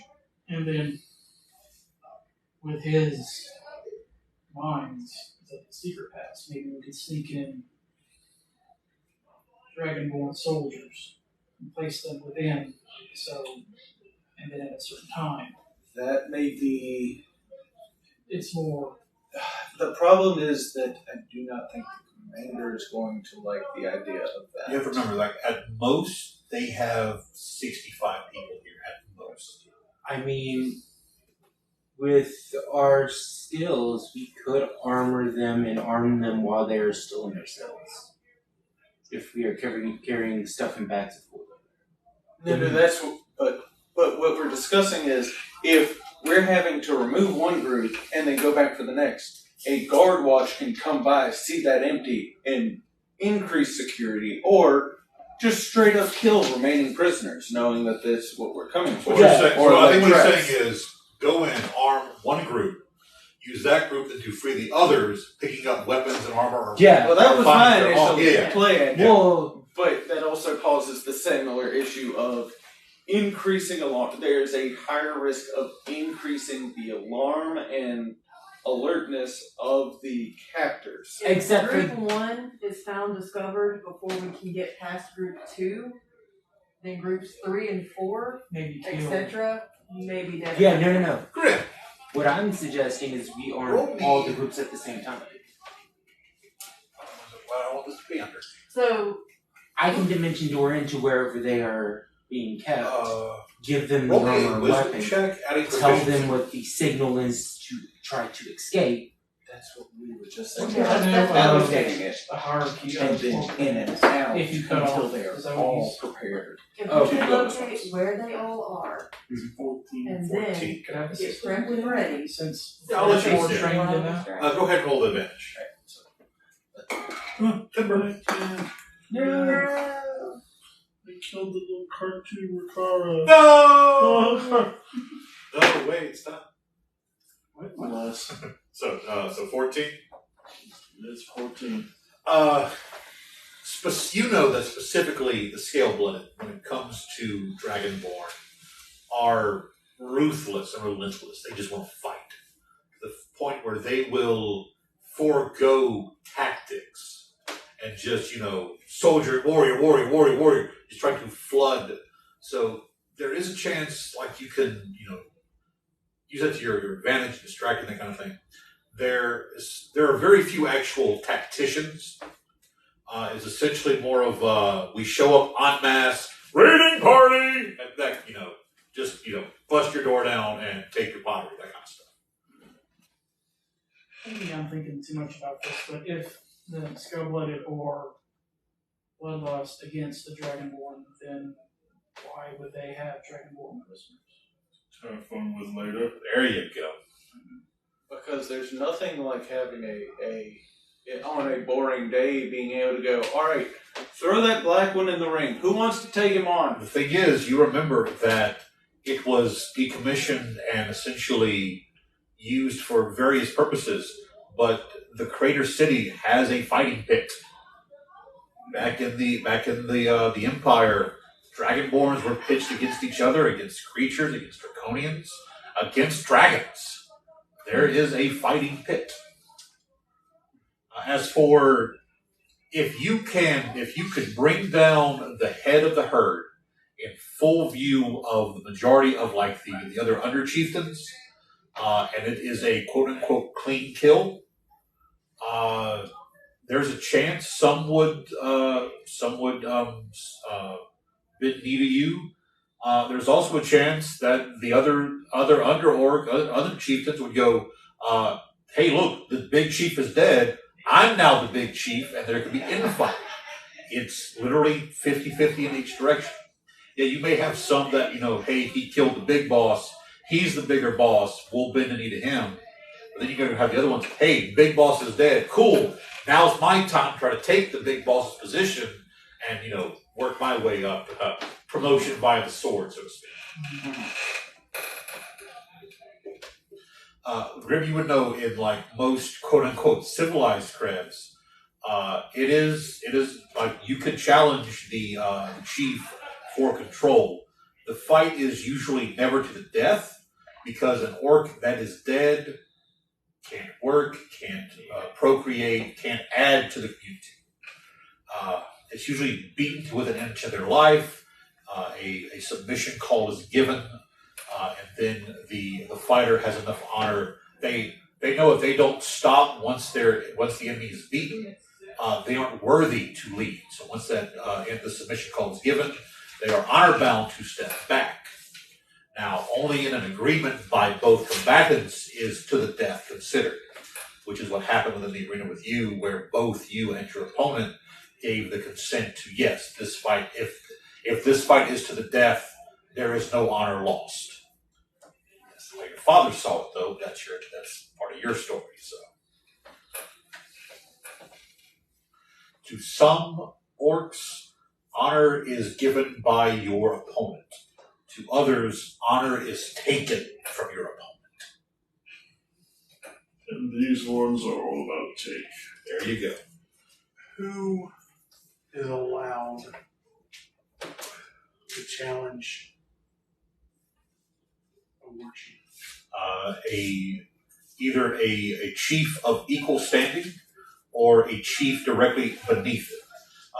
You have the Grand Warlord, who is a Hornbreaker. There are 6 war chiefs underneath him. Now, if someone has, say, standing outside of the orc war horde, say a well-known warrior or someone who has some mark of nobility, that kind of thing could be recognized and allowed to challenge. Think the scene from Hellboy, the Gold Army. Who are you to challenge? He is a Nakun Rana. He is the son of the Fallen One. He has the right. So while you are not elven nobility, you are still recognized as some sort of importance. As a nobility. As some sort of nobility, as some sort of importance, and the right is given. Now again, just because you take him down in 1v1 combat, that doesn't mean that the warrior is going to go, okay, he beat him, cool, his job's up for grabs, let's get his job. The initial band might go, yes, we've bent the knee. The other orcs might go, I want his job now, let's swarm him. Mm-hmm. Much like Alexander's generals upon his death, when Alexander was alive, they were loyal, they were subservient. The moment he died, they went, let's cut his pie for ourselves. There's also the idea that the orcs that were at the fort are under control of the Shadowborn. So it's possible that there are more Shadowborn in Craig City. This is actually information you would have come across, Grim, because when you were walking the battlefield looking at the dead and the wounded, none of those had the mark of scale blood. I'm sitting here holding on to a talisman from a blood axe. Totally different tribe.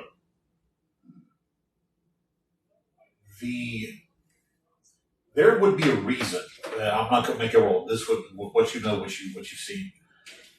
If there were no scale bloods among the band that tried to attempt to sack the fort, there would be a reason.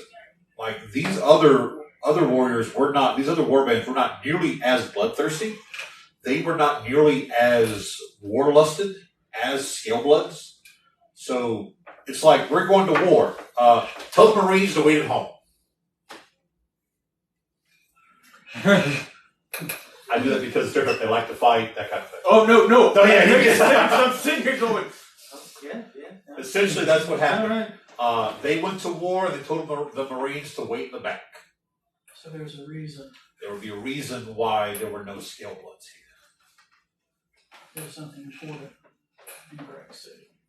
Either that or the sense that the Shadowborn could not bind them to their will. Or willing to try. Too chaotic. Question: how familiar is Ricora with Thornbreaker? Mm-hmm. Give me a luck roll.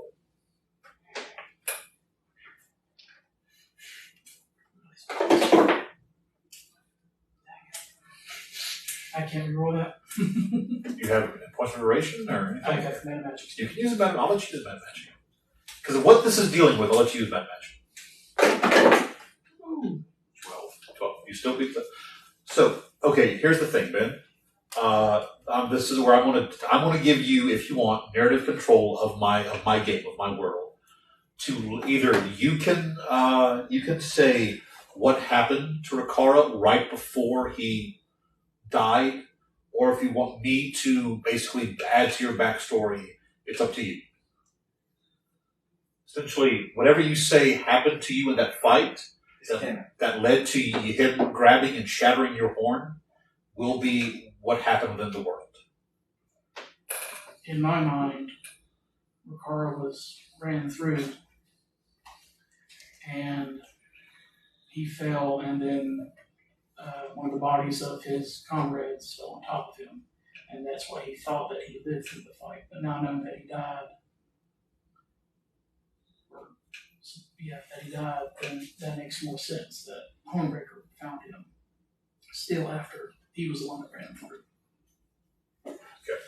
I'll let you know to gain the attention of, because even at that point, Hornbreaker was a war chief. To gain his attention, you would have had to have done something fantastic. If you don't mind me, I think the most appropriate thing would be that you would just slay the Bahir. You would take it down a Bahir that laid waste to some of your comrades. As you stood victorious, you felt behind you of this jagged metal stone-like sword that just slammed in through you, destroying bone and muscle.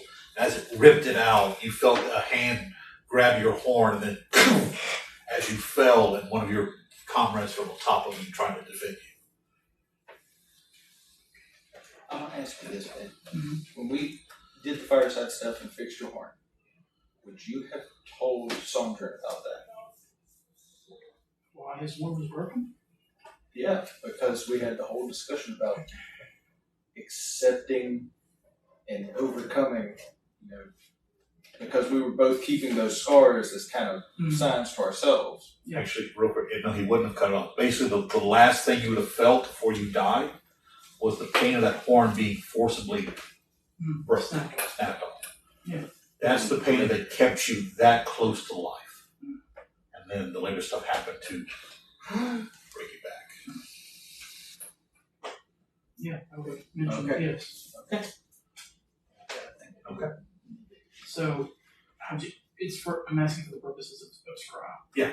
So he's familiar. You know your horn, dude. You know your horn.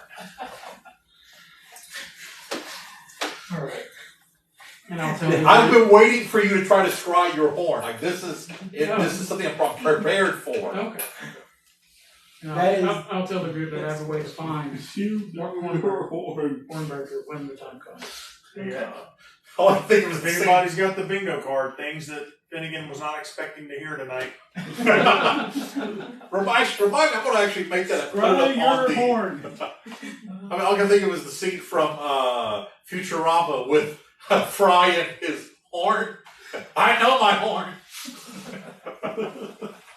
So, you are attempting to scry? Not at this moment. Okay, all right. But yeah, you are familiar enough that you could easily scry on that. I would like to point out you have little flesh and bone with it. Yeah. So Well, it was broken at the halfway, so it got the upper keratin and that inner core part. That's still body part. Yeah, fair. It's a yeah. Which, It's by the way, material that does as mean fingernails. that with the you have regrown that part. So yeah, just remember that. Okay.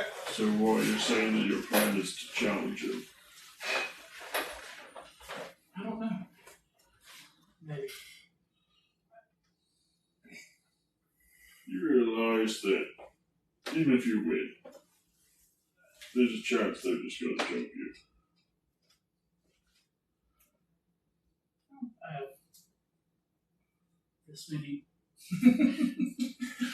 He just leans back. Did you also realize that that would be the perfect distraction for us to possibly get that out there? I mean, it'd be possible to do both at the same time. That's I mean- fucking say. Who wouldn't Yeah. want to come see their war chief fighting a Dragonborn? Especially one he had planned to kill. I want Ricard and Graham both to make me insight checks. Both with advantage. What's the advantage? Both give it. I'm giving advantage on this for the reason will become clear when I mention what this is for. Okay. Nothing. Oh, 15. 15. What did you? Nothing. What'd you roll? That's what you roll. Like 7. 7. You're right this time. Grim. You've been talking about it, and it finally occurs to you. He took Ricardo's horn as a trophy, which means he claimed the trophy off of a dead warrior, a dead opponent. Ricardo has 2 horns. Ricardo is breathing. That trophy was taken improperly. That's a shame in orc culture, especially to a war chief. One who at the time was not a grand war chief, was not the head chief warlord. He was probably one of the lesser war chiefs. And he would have used that in his claim against the head warlord. So that makes his claim inadequate. It brings Did I use that word right? The whole group is just going. One is the razor for grip. I'm dragging them up tonight. Car racked them up, what was it, last week? So Bravo, by the way, regrowing the horn added a layer to this story that I was unexpecting. I can play with now. Thank you for that. It's great. But yeah, you're alive and breathing and have two horns. One looking a little shinier than the other. Even if you were alive, but the fact you had a broken horn, that could still be a true claim because magics and things like that could bring him back. But the fact that there is no evidence, there is not even a scar where you ran through. There is no evidence that Rakara ever faced the war chief. Because as you have said, Rakara didn't. Zeonora faced the war chief and died. Rakara has never met Hornbreaker. So, again, he's not a true war chief in their eyes if you should point that out to him. That could throw it into question, and interesting things could happen, yes. It does sound like a distraction.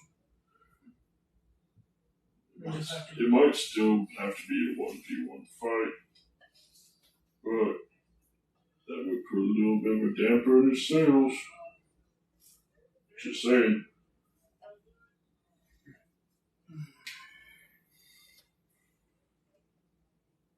Get a lot more people going, Just like right in the corner. Have his horn. Yeah, what's that about? I don't know. Just like just enjoying the show. One more show. Hey, I have no qualms with fucking with this scale blooded. I have no qualms at all.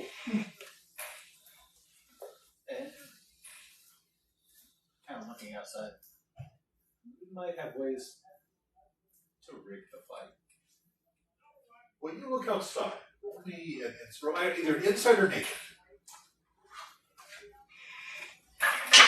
Let me know what you roll. I'm rolling insight. Okay. So that is going to be 24. Okay. As you're looking up, you do see, because I assume by this point you guys have come out of the shrine and begin collecting the weapons now. As you're looking up to the north, you see thick gray clouds moving off that mountain range. They will be on the fort within hours. They will pass over and hit the crater maybe within 8-9 hours. There is a thick northern snowstorm beginning to blow in. You can see people running around beginning to bat things down. Soldiers are now putting on more thicker armor for their own protection.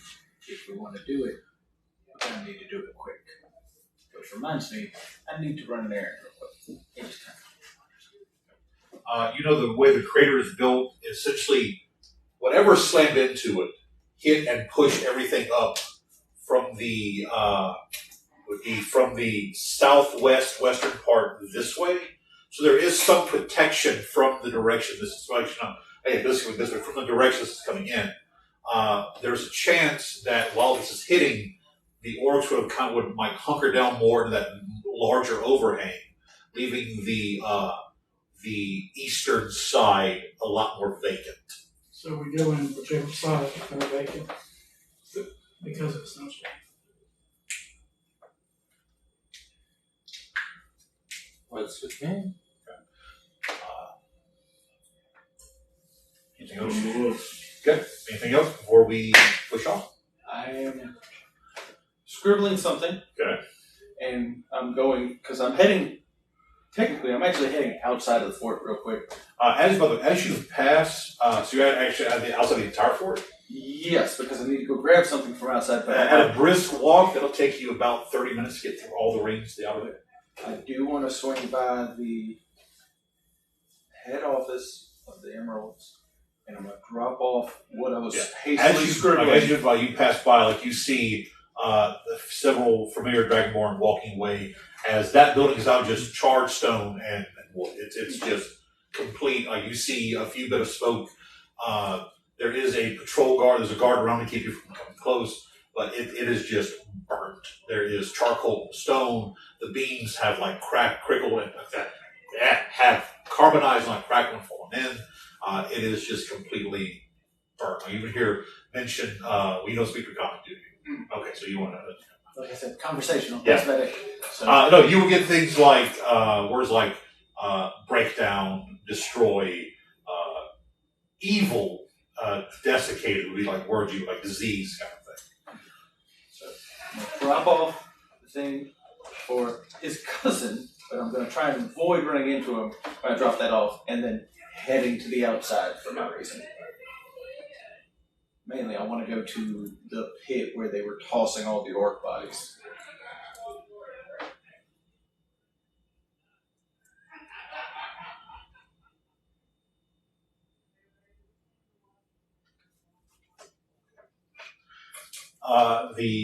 The large pit has now been covered over. You can still smell the tinges of essentially they filled the pit, burned the bodies, and as the embers were settling, they buried it. How deep would they have buried it? From the top soil down to the top of the hole would be about 5-6 feet. That's right. And I'm gonna be, as I'm doing it, I'm taking my coin purse and I'm dumping it in my bag of holding. I have a reason for this. I know what you're getting. So as you proceed, you dig, and finally you hit a layer of gray dirt and dust and charcoal as you begin to gather your ashes of a dead man. Oh no. Yeah, it's not for a spell, it's for a specific reason he's going to be doing a thing for Rikara. So are you just getting ashes or anything specifically? I am getting the ashes of, as much as can fit in this bag, the ashes of the fallen orcs. Is that your bag holding? Or No. Just That's my coin purse. Okay. I dumped it into my bag of holding, so I had something about yay big. A basic coin purse is about the size of a Crown Royal bag. Yeah. So you'll get it's like a pound and a half, maybe.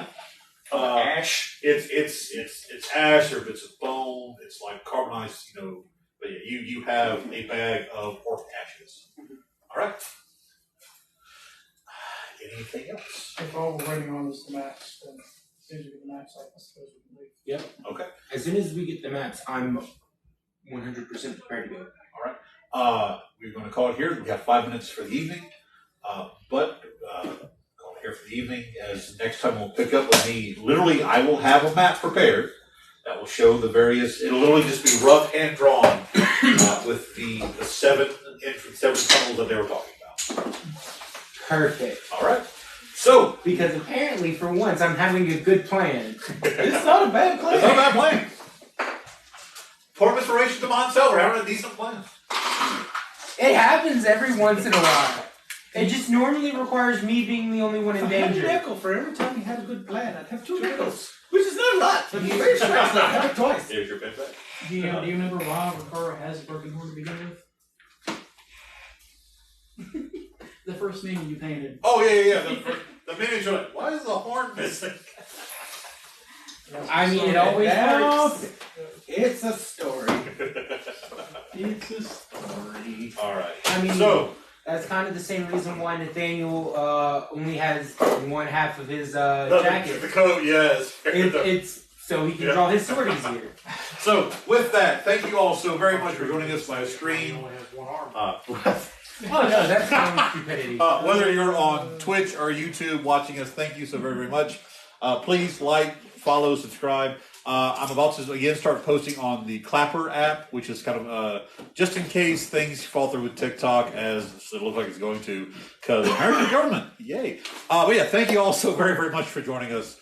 As for me and my natural ones, to those on Twitch and YouTube, we will see you guys next week. Thursday I'll be doing the live painting. I'm going to finish up the giant T-Rex. Finish the T-Rex and get on, and also start painting our dear friend Grimm's miniature here. We will not see him next week. Thank you. Oh, yeah. Next week is Mother's Day, so we will not be streaming on Mother's Day. I may jump on later that evening and do something after I go spend time with my mom, but still. The week following that, the Stagande and the Natural Ones will return in full. So yeah, see you guys in 2 weeks. With that, later, Twitch and YouTube. And to all of you on TikTok, thank you as always for joining us this evening. Without you guys, none of this would be possible. Please, tell your friends, follow me. I'm getting very close to 25,000.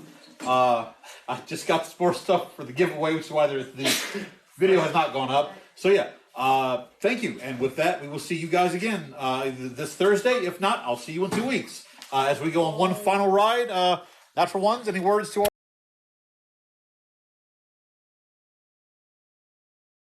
Chaos. with that, good night, everyone. Later, adventurers.